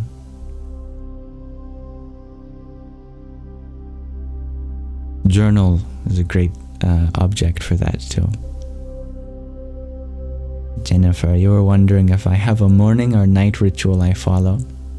You share that meditation is usually what you'll do to center. I love that. I'm a kind of guy that could never be held down in more ways than one. And so I always like to change up my spiritual practice, my sadhana. At the same time, I try to be one-pointed in other ways. But as of right now, generally, when in the morning, I like to, before my feet touch the ground, I like to do a prayer. In fact, I have a very non-denominational morning routine where I incorporate aspects of several different religions. I find I feel really connected to so many brothers and sisters around the planet doing that. Before my feet touch the ground, I've been doing the Lord's Prayer. Our Father who art in heaven, hallowed be thy name, thy kingdom come, thy will be done, etc. That's just for the formless God, you know. Or Nirguna Brahman, it's called in Sanskrit. And then I look at all the images on my little altar I have before my window. And I sing a little song or a mantra to each of them. To Krishna and Radha and Shiva and Kali and Durga and Hanuman and Saraswati. And I might even do the Gayatri Mantra too. And then I go outside and I take care of my goddess plant. Tulasi Devi, she is a plant known as holy basil in English. And I take care of her, I do my mantra, I sit before her. Vrindayai Tulasi Devi, etc. And then I prune her, I take care of her, and there's a whole process of taking her leaves and flowers and offering them to her favorite form of the divine. I made a video about that on Bhakti Yoga, the yoga of devotion. My apologies. And my live streams are a big part of my sadhana. Exploring spiritual concepts with you all helps me to consolidate my experience, and learning from your experience too increases my understanding, and accommodating the challenges that often arise during this live stream is a great inspiration for me to refine my patience, my compassion, things like that too. Nighttime, I don't really have a routine other than sometimes when I can't sleep, I like to do a mantra to sing myself to sleep. I'll often do the Gayatri Mantra to fall asleep. But typically I don't do stereotypical sitting down, cross-legged meditations unless I really feel like I need to figure something out in that moment. But normally I just do mantra yoga instead of dhyana yoga, the yoga of recitation rather than the yoga of contemplation. So I'll walk around my backyard doing some mantra. But every day is different. But there are always going to be themes that stay one day to the next. You like that, Jennifer? You feel like you're just checking off tasks daily, trying just to be present. That's all it comes down to, doesn't it? Spirituality is simplicity itself. That which gets you present, and vibrantly present. Kind of open state of becoming. Everything leads to just that, and if you can be in that state always, the world's your oyster. Katharina, you shared that you're at the hospital and you had a molar pregnancy, a false yet cancerous pregnancy, and this is the second time back. They found it again after the removal. I'm really sorry to hear that, dear Katharina. I imagine that anyone with a womb would experience a variety of emotions upon that news, and I can only attempt to imagine what that's like. But know that even though it may have been a false pregnancy in some sense, the love that you experience within you that can go towards bringing life into this world is very much real, and it's not invalidated even by something like that happening. So I do hope to remind you of this, that the source of life is ever present within you, and nothing can take that away from you, because you are one with that.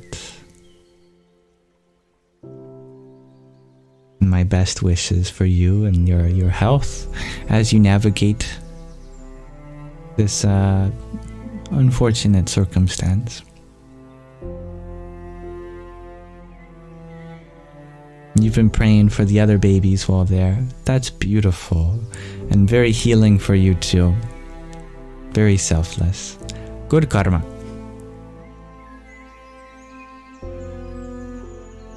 Now, D Shady Light, you are wondering what I think about Fibonacci. And you also follow that up with the fact that I am an angel. Did I know that? I am what I want to be. And like a little devil the other times. Just ask my mother.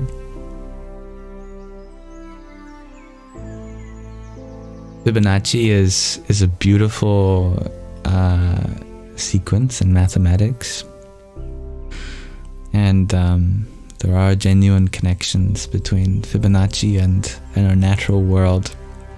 Very simple rules, but give rise to some beautiful complexity. For instance, it is not uncommon for a flower to have a Fibonacci number of petals. Or I've noticed even with those that don't, they're merely some power of 2 multiple. Like a double or a quadrupling of a Fibonacci number. That's fun. You can play around with flowers that have already been pollinated. Count them, see if it's any number in the Fibonacci sequence or doubling of any of them. I used to do that when I was really bored. That's fun.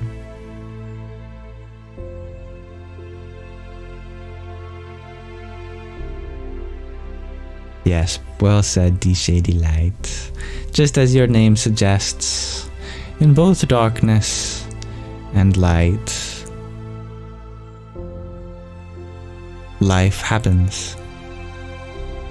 From the darkness we were all born. Into the light we express ourselves. Crossfires, you've never heard about Fibonacci? Well, he was a great mathematician, and you'll never guess what his nationality was. Fibonacci.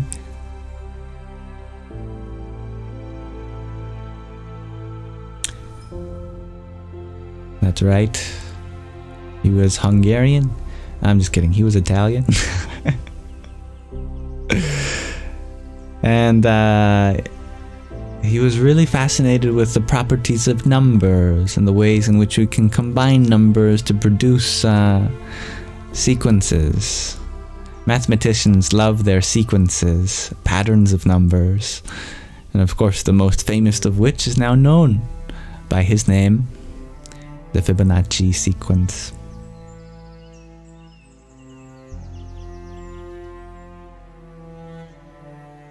Thank you, dear Anna, for your rose. Jai Sitaram.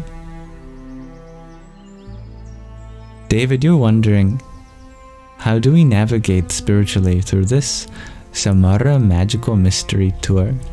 Samara, did you mean to type that, or Samsara? Which would be very accurate.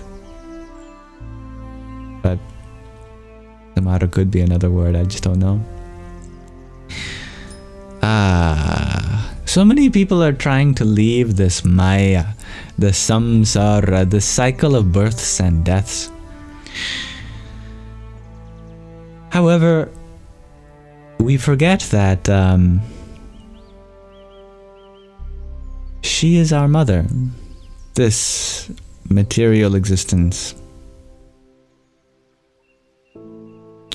So many people forget that the word matrix doesn't just mean something you have to escape. It relates to the word matriarch, meaning mother. You'll find many similarities in the etymology between words that describe matter or a mother, something material or maternal, something which is like Maya, Sanskrit term for this existence, or like a mata, Sanskrit term for a mother. And it's no coincidence. That's why we call her Mother Nature.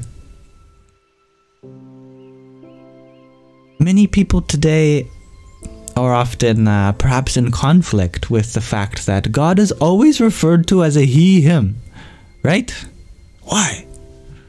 Why does he prefer those pronouns? You know, why not she, her? It's because we forgot that the equivalent of the he, him source, the Holy Father, is the she, her, Holy Mother, nature. They are one with each other, inseparable companions, as the source and that which is expressed as the Father and the Mother. But yet, still people forget that this universe is our mother. And so people tried to escape it through various means of getting back to the Father. But I imagine that by the time you get back to the Father and you've excluded the Mother from your life, the Father will tell you just the same. Hey, your mother loves you too. Why are you trying to escape her? Sure, she might be a little different in her style of parenting than me. She is a little more dramatic, perhaps. Galaxies and supernova and earthquakes and tornadoes and wildebeests. But that is your mother. Mother Nature, and she's not here to destroy you. She's here to give you just the right amount of challenge in this life for you to find yourself, for you to find your own way through this tangle of material and spiritual existence. He provides the soul. She provides the body in which you get to express that soul. That is why the Father is the seed bearer. The seed is your soul, and the mother is the womb bearer, the egg giver, because she maintains and encapsulates that soul in an endless experience of existence. There's no need to transcend either, because a world without matter would just be consciousness but nothing to experience. And a world without consciousness would be a world with no one experiencing it. We require both our mother and our father in the same way we require Mother Nature and Father Consciousness to have a full experience of life. We just have to change our perspective from this world being samsara. And then we can find it to be nirvana all along. And in the exact same way, just in other terminologies, we can change our view from seeing this world as a hellscape to a place in which heaven is possible. Everything is here. We just have to make use of it. Dear Anna, thank you for your rose too. Om Namah Shakti Shivaya. I love that D shady light. Have I heard about what CC means in email, like carbon copy? And stardust, like us, that we may came from an asteroid merging with water minerals shaping into us. Ember world means burning coal, and ember in Hungarian is human. So, are we carbon fools? You bring such poetic mystery into the space, the shady light. Thank you for that. I love this. Pax Nevitas, you ask, how do we create a global ceasefire? Now that is a very profound question indeed. You know what I love about this question is how much empathy we have, not just for perhaps our surroundings, which could be free from any fire. Not just one conflict in the world, but all conflicts happening in the world. How can we attend to this fight that we have with our fellow human beings, with our own nature? I think it's so absurdly silly how primitive we all are as a species, that we settle our differences through fighting rather than learning, through argument rather than conversation. I wish that we could all just have a kind of empathy for the fact that suffering is something we all go through, and we don't need to inflict it on one another, pardon me, in order for the other person to understand what we're going through. However, at the same time, I think it's important to acknowledge that it is in our nature a little bit to be in conflict. And that's not something we can change overnight. Perhaps through lots of work and great people, intelligent people from all walks of life coming together, we can make a difference towards the greater good. But at the same time, how can we learn to be happy even in this world? I think there is a spiritual truth here, that as long as we are trying to make the world peaceful before we make ourselves peaceful, then there's something we have yet to understand about ourselves, which is that this world will always be in conflict, not because it's just the luck of the draw and our existence is cursed. Because there's something very beautiful about this dynamic between a finite world and an infinite soul. You see, this world has no shortage of suffering, but with that means an absence of peace. There is room for peace, and there's something very symbolic about that. If we just can zoom out beyond what we might have understood so far about our existence, that there's more to what meets the eye. That in this physical world, there is infinite space. And one can only exist in infinite space when you are a source of infinite consciousness yourself. As you are the benefactor of love, peace, joy itself. That means that we can only ever find expression in a world that can make room for that. In that sense, this universe is the best place to be for such a soul that is infinite, because no other place could contain you. If there was a place that would already be peaceful, then there'd be nothing to move towards, no growth possible, no love needing to be expressed. This world, though dark, is such because it inspires our light. Therefore, although we all should be in pursuit of a world that is peaceful, let us recognize that it's the journey that counts. That this world is such for us to be able to express the love in our heart, not because the world needs saving. Knowing this to be such, we can go forth to attend to the suffering of our fellow human beings, but from a place of already being satisfied, having contentment, being in bliss, before we even get started. And besides, only then, when there is that source of light within us, can we be able to light the fires in others' hearts as well.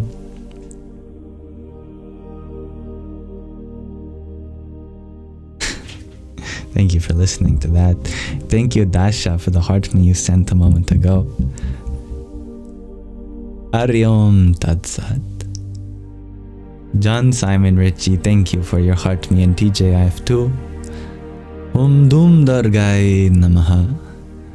And D Shady Light, thank you for your garland headpiece, your beating heart, and a rock star. Those are very unique gifts. Thank you for your trio of disco loves too. Hare Krishna. Thank you, D Shady Light, for your trio of friendship necklaces too. That's very beautifully said, Cosmic Comedy Reader. We gotta be willing to release old fires, to start new and brighter ones. Thank you, dear JR, for your whipped coffee too. Om Kring Galagaye Namaha.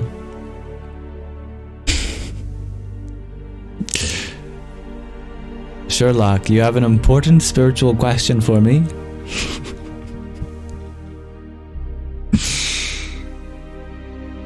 If it is about forks or spoons,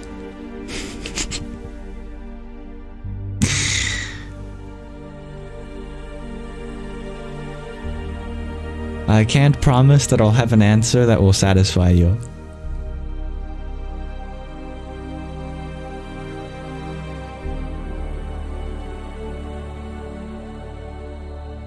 Christian, you are wondering if balance between good and evil is a universal law.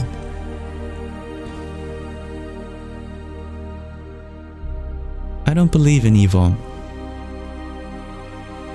I believe in goodness, but in various stages of becoming. That what we call as good just means that someone's put in the effort to bring that out. Someone has taken the time and patience to watch this goodness unfold. And what we call as evil is the very same goodness that exists elsewhere, but in a very latent state. It has yet to have someone attend to it. It's like the negative space in a painting.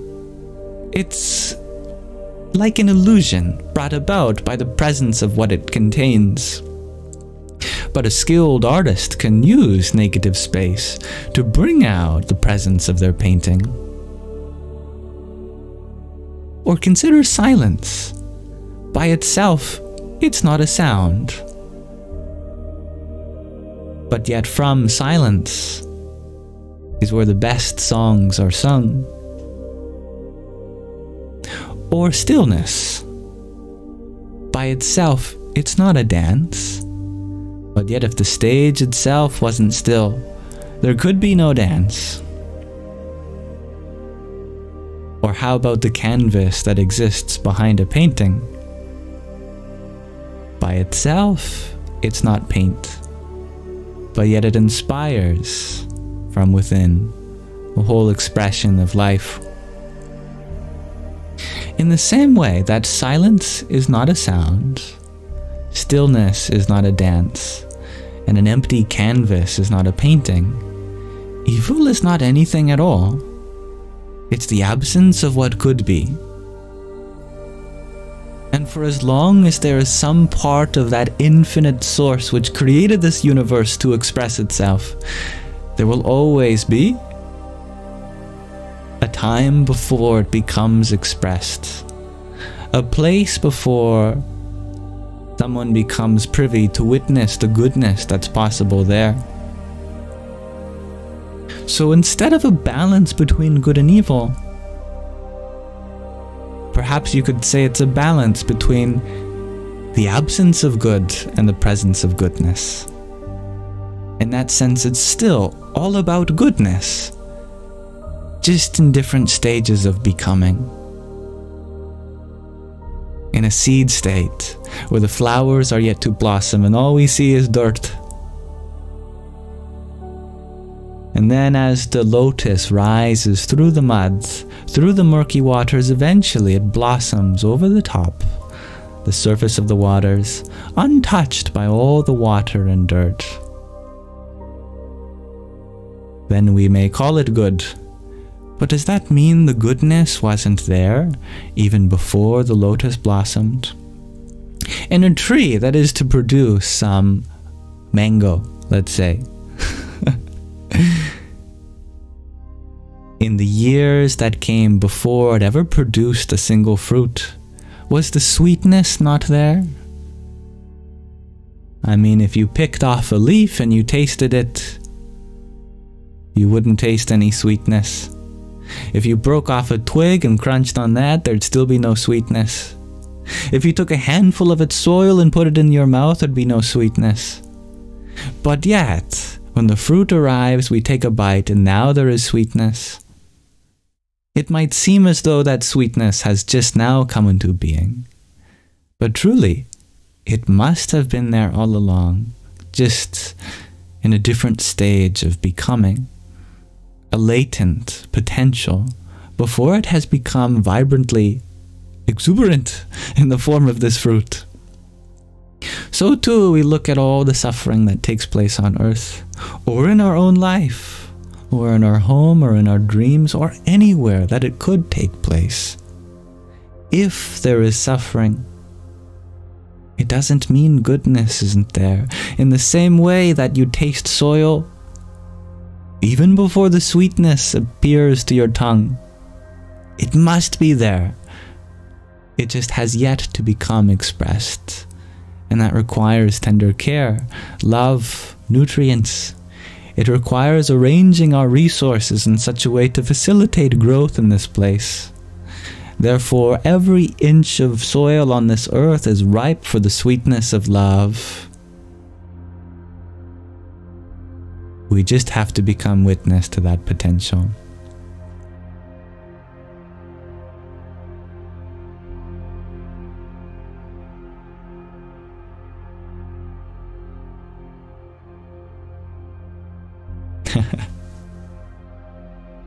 And there is a sock on my microphone, RK.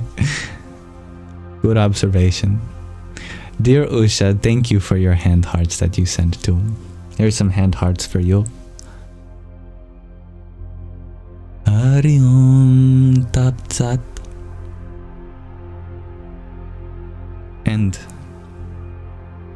thank you, dear D Shady Light, for the manifesting.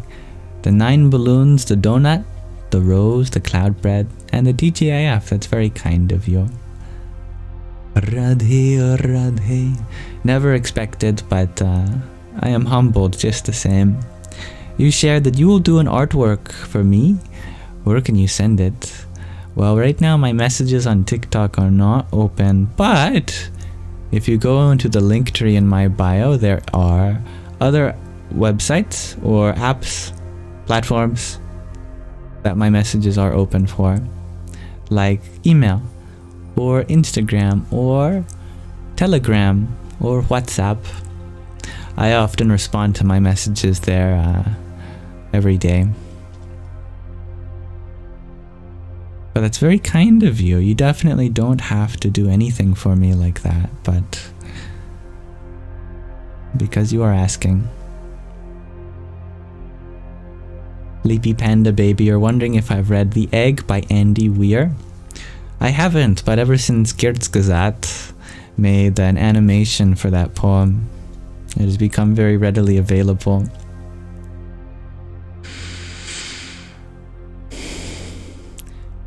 Marlon,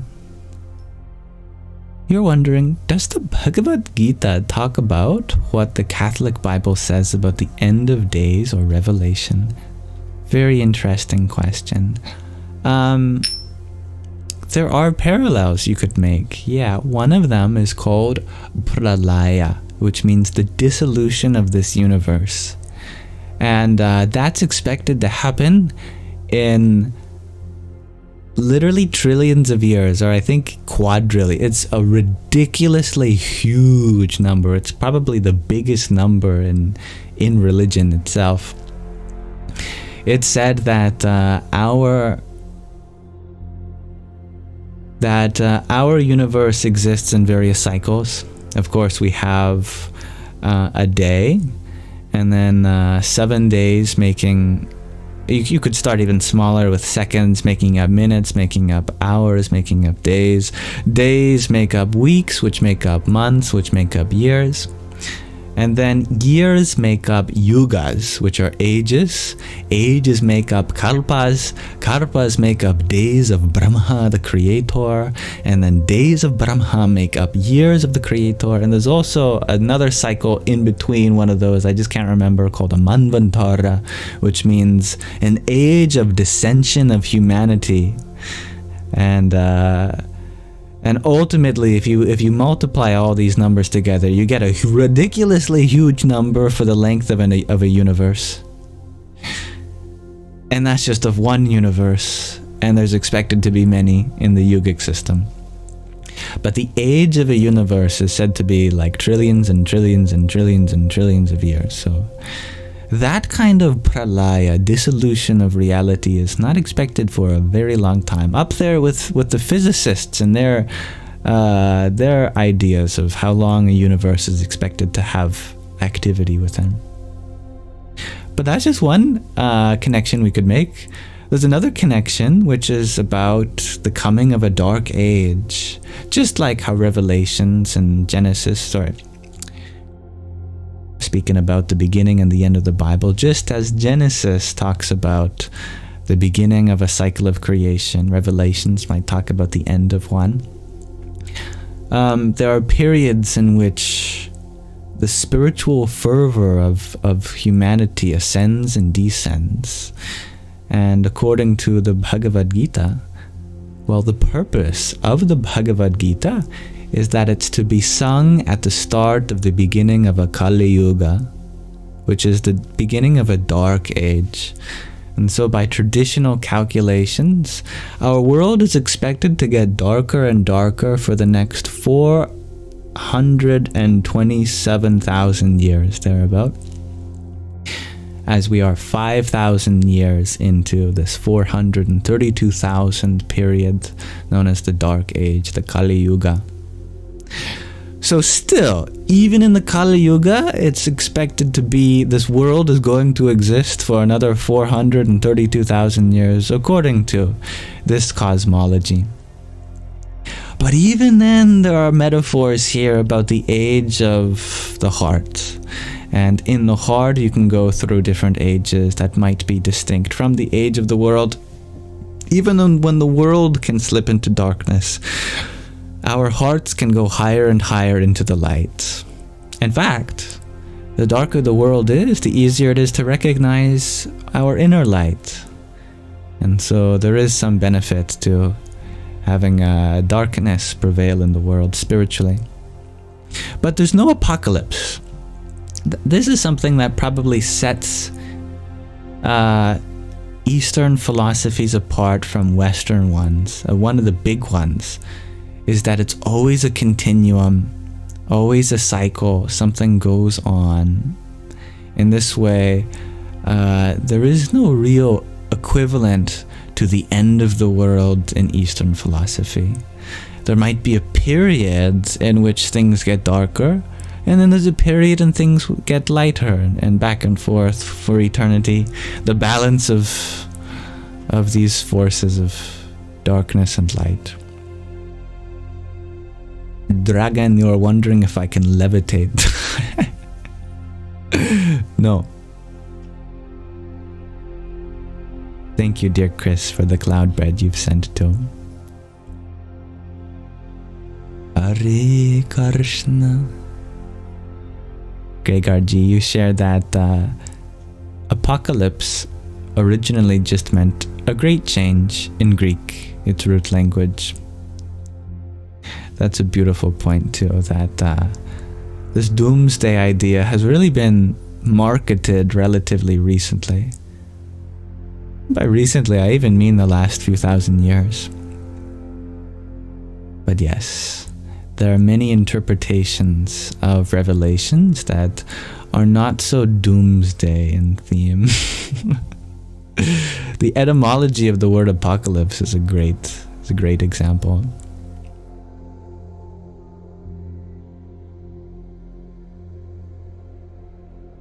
One day I will levitate. Well, thank you for your belief in the Siddhi, the spiritual ability, Dragon.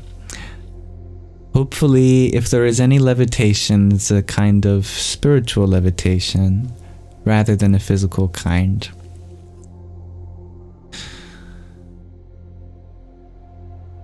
Where we go higher and higher, meaning that we have a more encompassing view of this world, and through meditation we can levitate our sense of self to accommodate more and more depths, further and further reaches of this world.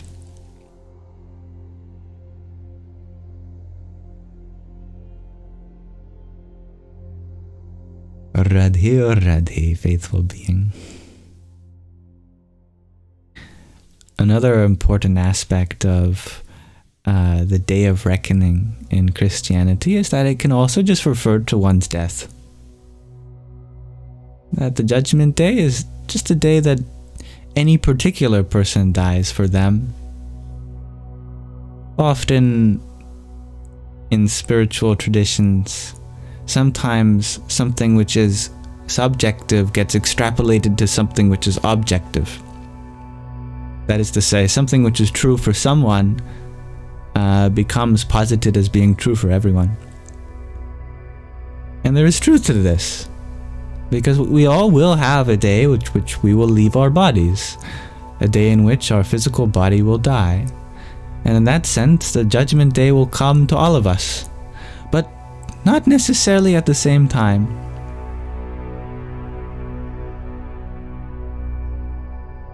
Furthermore, at the end of the day, we become our own greatest judge.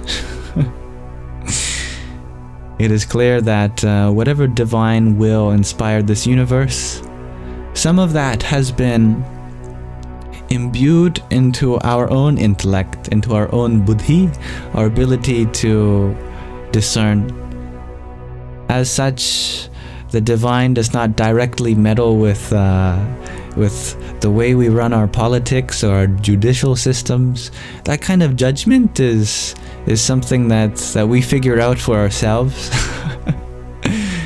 I believe in a loving source, which has no reason for a kind of judgment.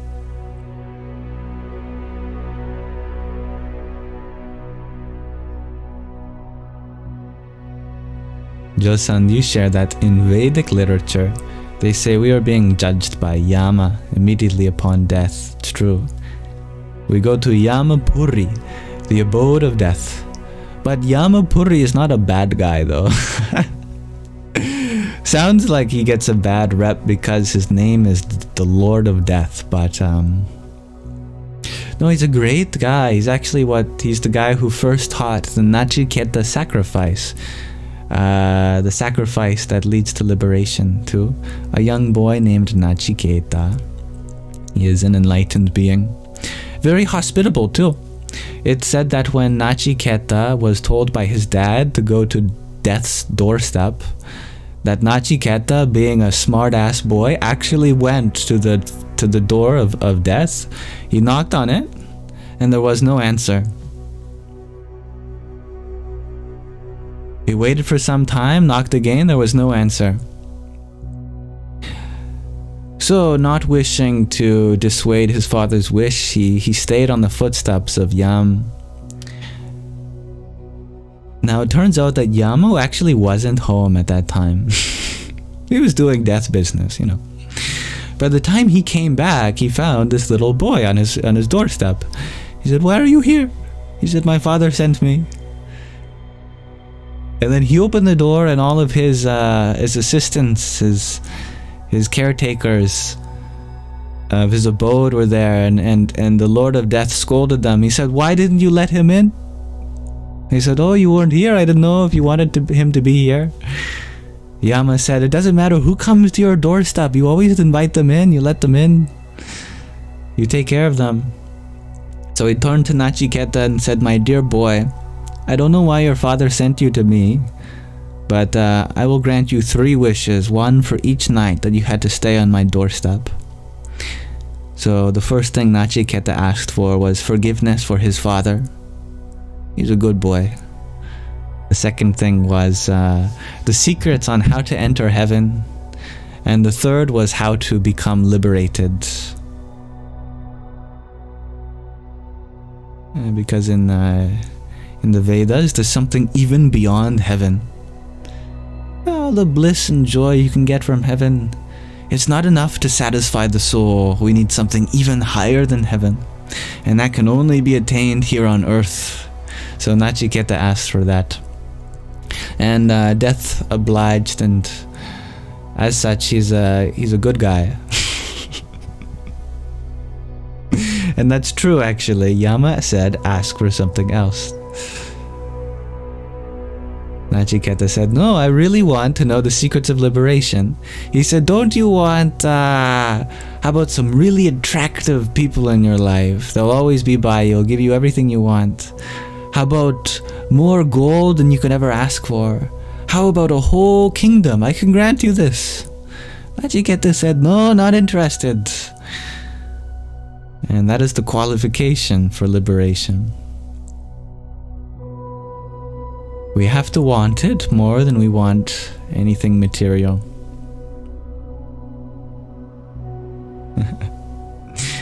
But yeah, most stories of Yama come from the Puranas, which are mythological in nature rather than purely philosophical.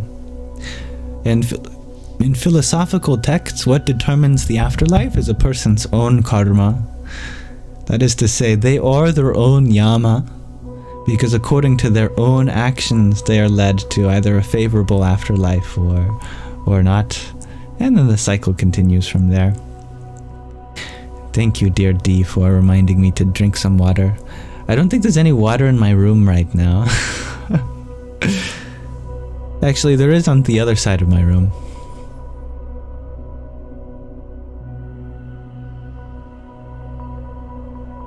But thank you, dear D Shady Light, for your hanging lights and your dancing beaver and sunglasses.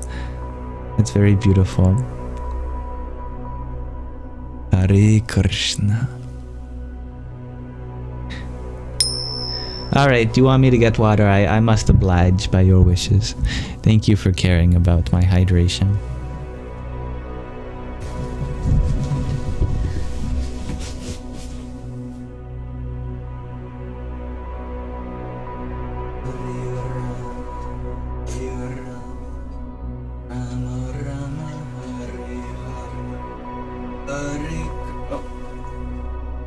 My water bottle is empty. I have to go fill it up.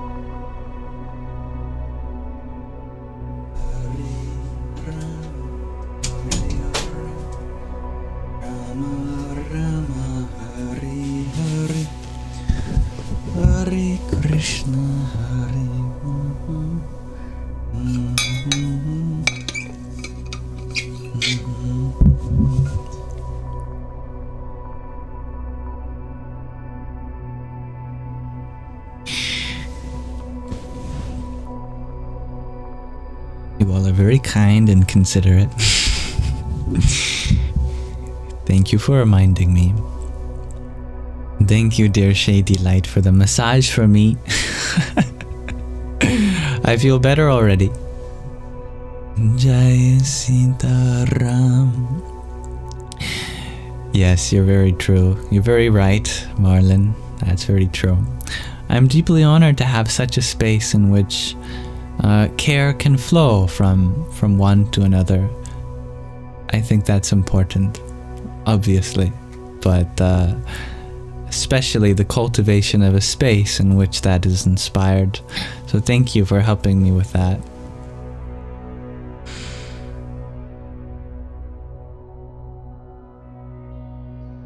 And I like that in my absence, G2 Infinity asked, "Is everyone having a nice evening?" That's very cute. Much love to you all. Prema. That's the word of the day, right, Marlon? In Sanskrit. Prema. Which means divine love.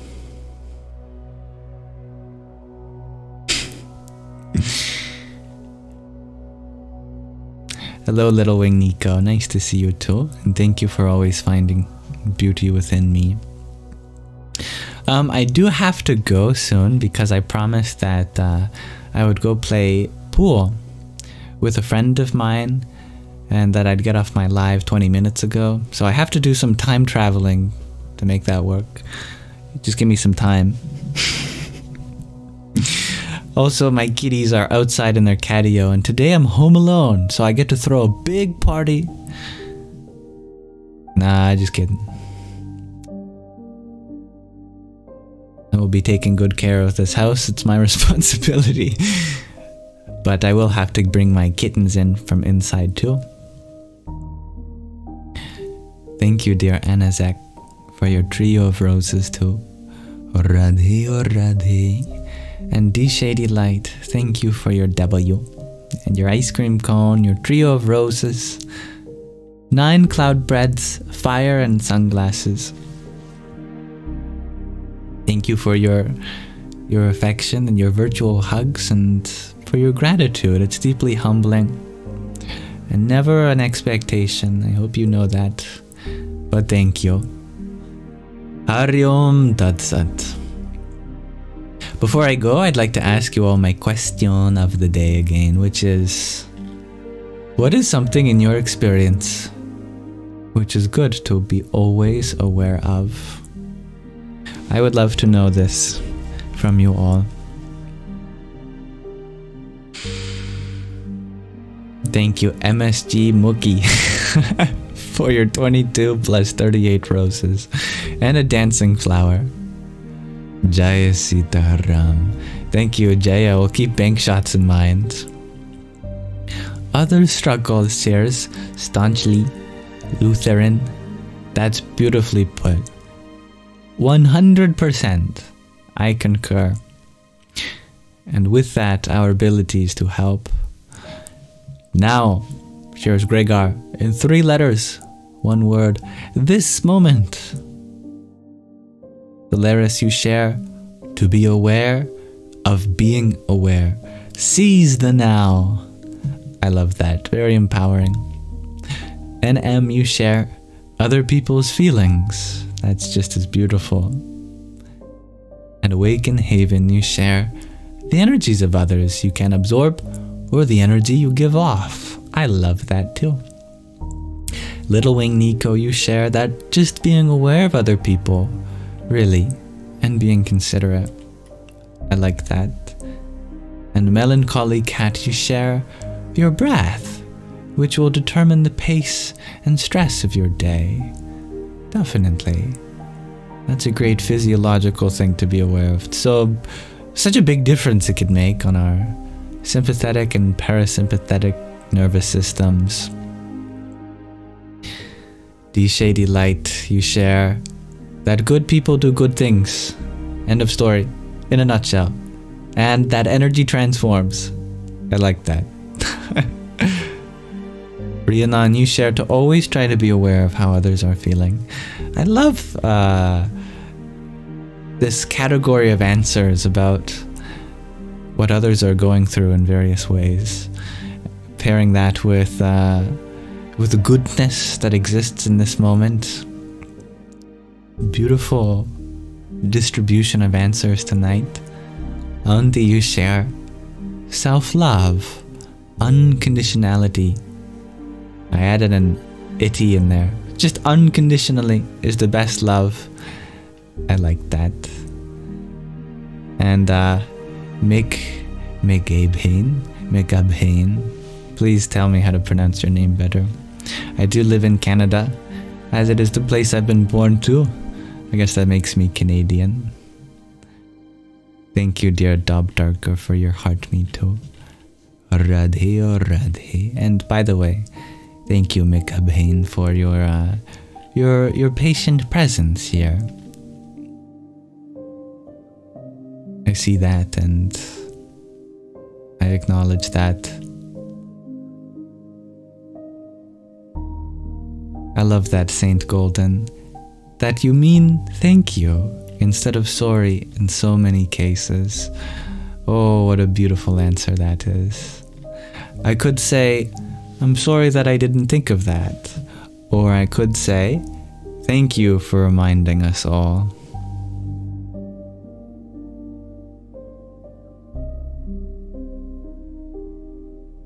And I love all these answers equally. And that is why I ask you, so that I can hear from you, since I've been talking for so long.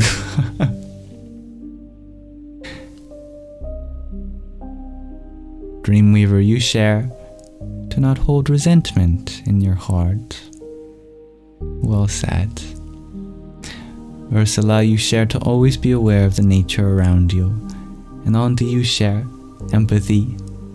Donsuela, you share being gentle with yourself. Goes a long way with being empathetic with yourself and others. Gentleness is very important.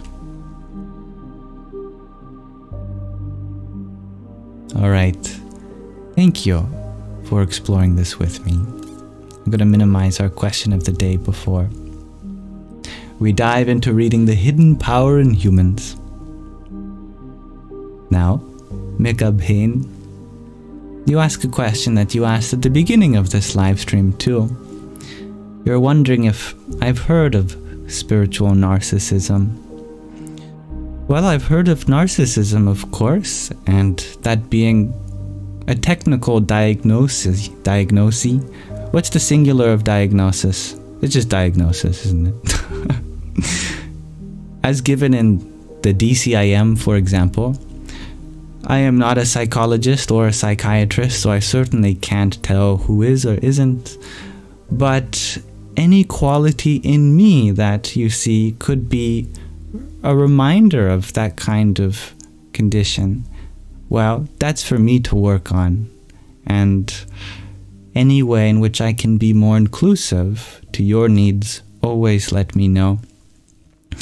I think spiritually, we can come to a realization in our higher self that there's something more than our body and our mind. And sometimes that may lead us to feel like we have come to a higher understanding or a higher level of being than others. As such, it's important, just as it is important in the world, to have humility, because doing so ensures that we never see ourselves as higher than others. In fact, I just made a video about that. It's my most recent video, all about what the word namaste means. Nama meaning I bow to, and te meaning to you. We say namaste, we bow before others when we acknowledge them, so that we see something in them which we can learn from. Not because they're higher or that we're lower necessarily, but because there's always something that they've experienced that we can learn too. And in any way in which I can deepen my understanding of that topic, deepen my understanding of your experience so that I may learn from you, please let me know too.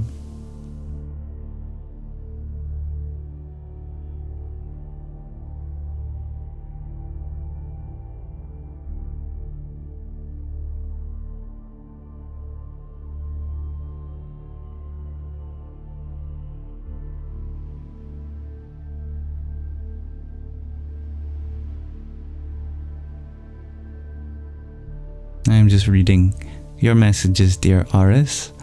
I am not sure I understand.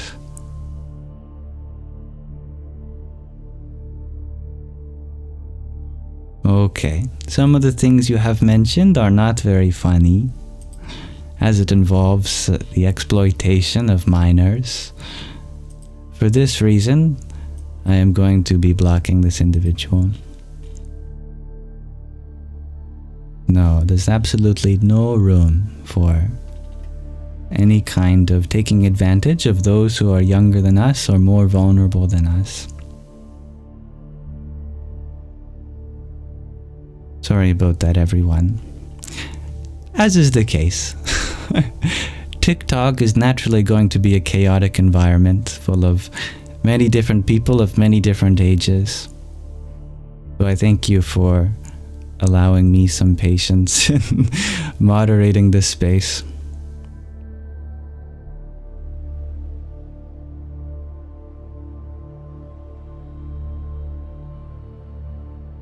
Alright, now I would like to turn our attention to something more positive. This is a great book by a very positive individual who is the guru of one of our guests. This is Paramahansa Swami Maheshwarananda, and I'm so grateful to, well, first to him for even writing this genuine book about chakras and Kundalini, which are often misunderstood concepts in yoga, and to his dear disciple or devotee Usha Bai, who sent me this book for us to read together. I'm just so grateful that I get to explore these concepts with you all. Alright, allow me to bring up the book cover in case anyone is wondering what this book is while we're reading it. And then we'll bring our live stream to a close in just a moment.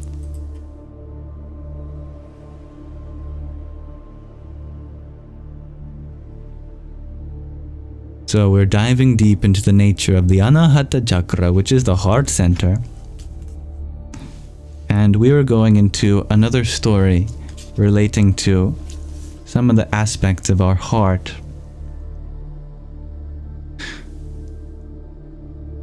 Just like self-interested affection, feelings of resentment and revenge are also types of attachment that bind us. The following story shows us this clearly. A master once approached a farmer Wait. This is the story we read before. My apologies. There's a couple of stories in this book.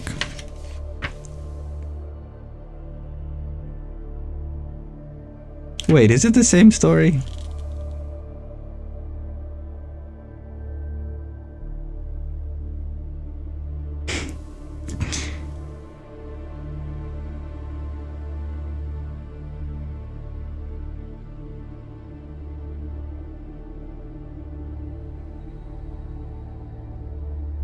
No. No, there's a different story. I did start reading on the wrong line. Here, let me restart my recording. You don't mind hearing a story twice. That's very kind of you. But no, we're going to read a different story than the one we just read earlier. Alright. Dependency is the cause of most ills. This is where we stopped reading last time. From dependency arise expectations and demands, and these in turn give rise to anger. We become angry if someone refuses us something that we wanted, or if something that we depend upon is taken away. If we do not purge ourselves of these impure stirrings of emotion that originate in the lower chakras, we can again lose everything that we have gained through the spiritual striving and the grace of the Guru, as the following parable shows. In the jungle lived a yogi who possessed many siddhis, many spiritual abilities. And in his hut there lived a little mouse that he spoilt daily with small tidbits. I saw a little mouse at dinner the other day and it was so cute.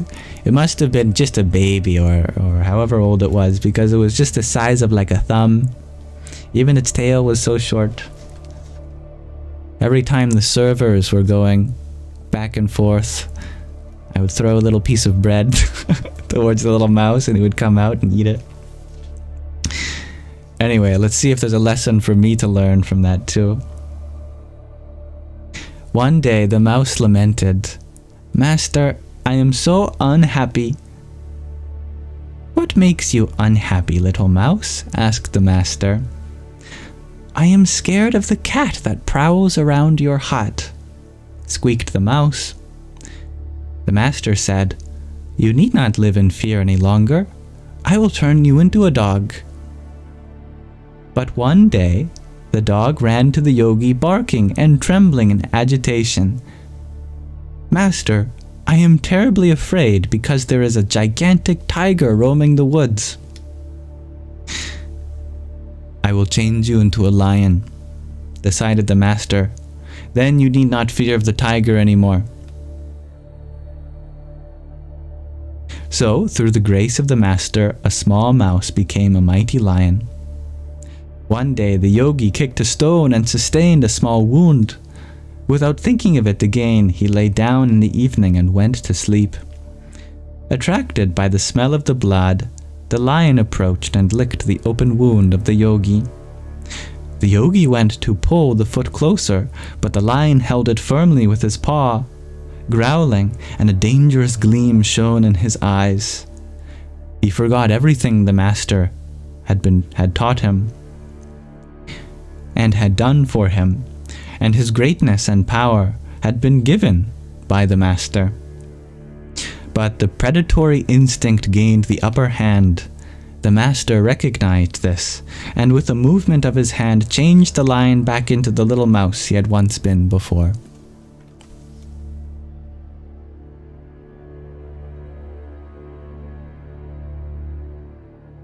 The most important renunciation is inner renunciation, known as vairagya, dispassion towards worldly things in Sanskrit. Ahead of everything else, renounce your negative qualities and harmful habits, and remove the stumbling blocks of ego, greed, quarrelsomeness, and hostility that lie on your inner journey. The greatest inner obstacles that block us and do not allow us to make any progress stem from the unconscious, and therefore preclude a rational approach.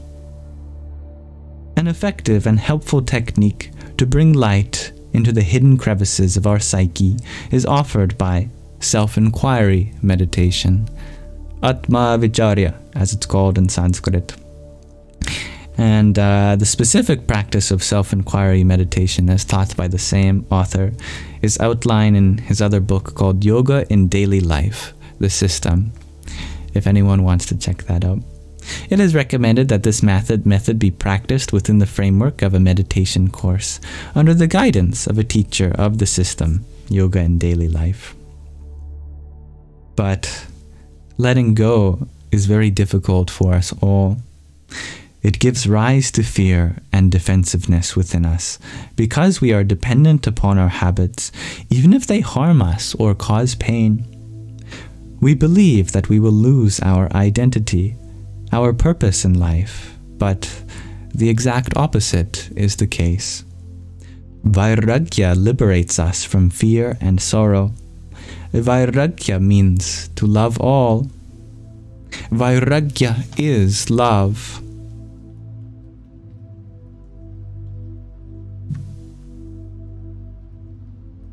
We find a lotus in the 12 petals in the Anahata Chakra. The petals represent the 5 pranas, the 5 vital breaths, and the 5 upa-pranas, or expressed in another way, the 5 jnana indriyas and the 5 karma indriyas. These are the 5 organs of perception and the 5 organs of locomotion. Together with the manas and buddhi, the mind and the intellect. In this context, manas denotes the disposition and the buddhi the intellectual capacity. The 12 petals also depict the 12 most important qualities that we are able to develop in the heart center, namely joy, peace, love, harmony, bliss, clarity, purity, compassion, understanding, forgiveness, patience, and kindness.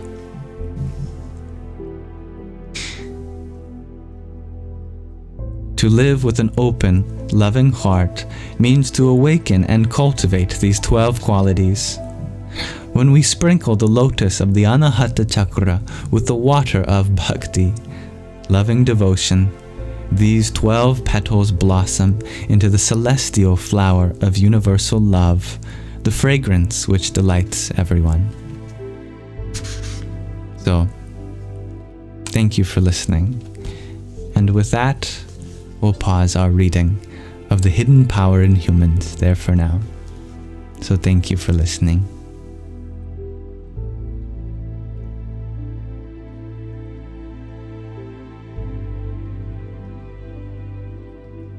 Thank you, dear Cryptic, for your heart to me. It's nice to see you again.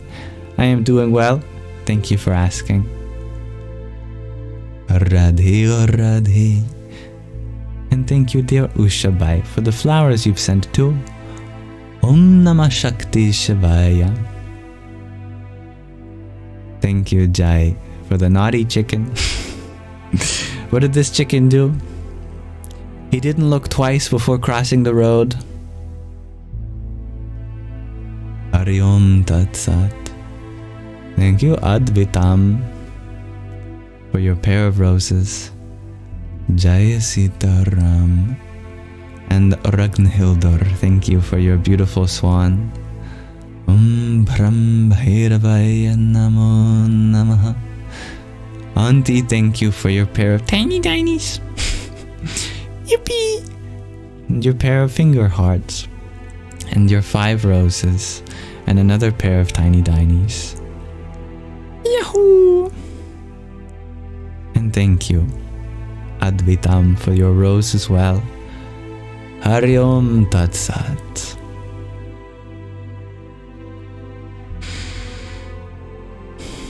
Alright, I will go and play and take the kittens inside. Thank you for understanding that that is my responsibility. And yes, since your leave of absence, dear Cryptic, there have been stickers, Sandy and Shadow, whom coincidentally deserve my attention as they're outside, and I need to bring them back in by now. But Thank you all for being here. Dear Dansuela, thank you for the love that you have. I'm very grateful to have the space to be able to be in service to you all.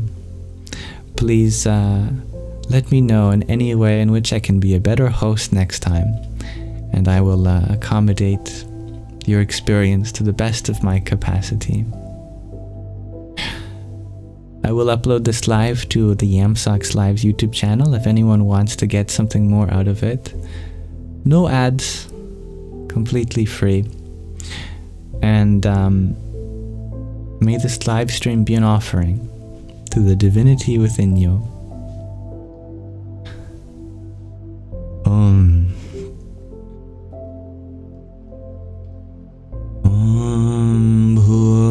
Bhuvasvaha Tatsaviturvarenyam Bhargo Devasya Dhimahi Dhiyo Yonah Prachodayat. Om, from the earth to what's above, to the space beyond, and there we find that sun-like divinity worthy of reverence, dissolver of darkness, feminine divine, we meditate upon.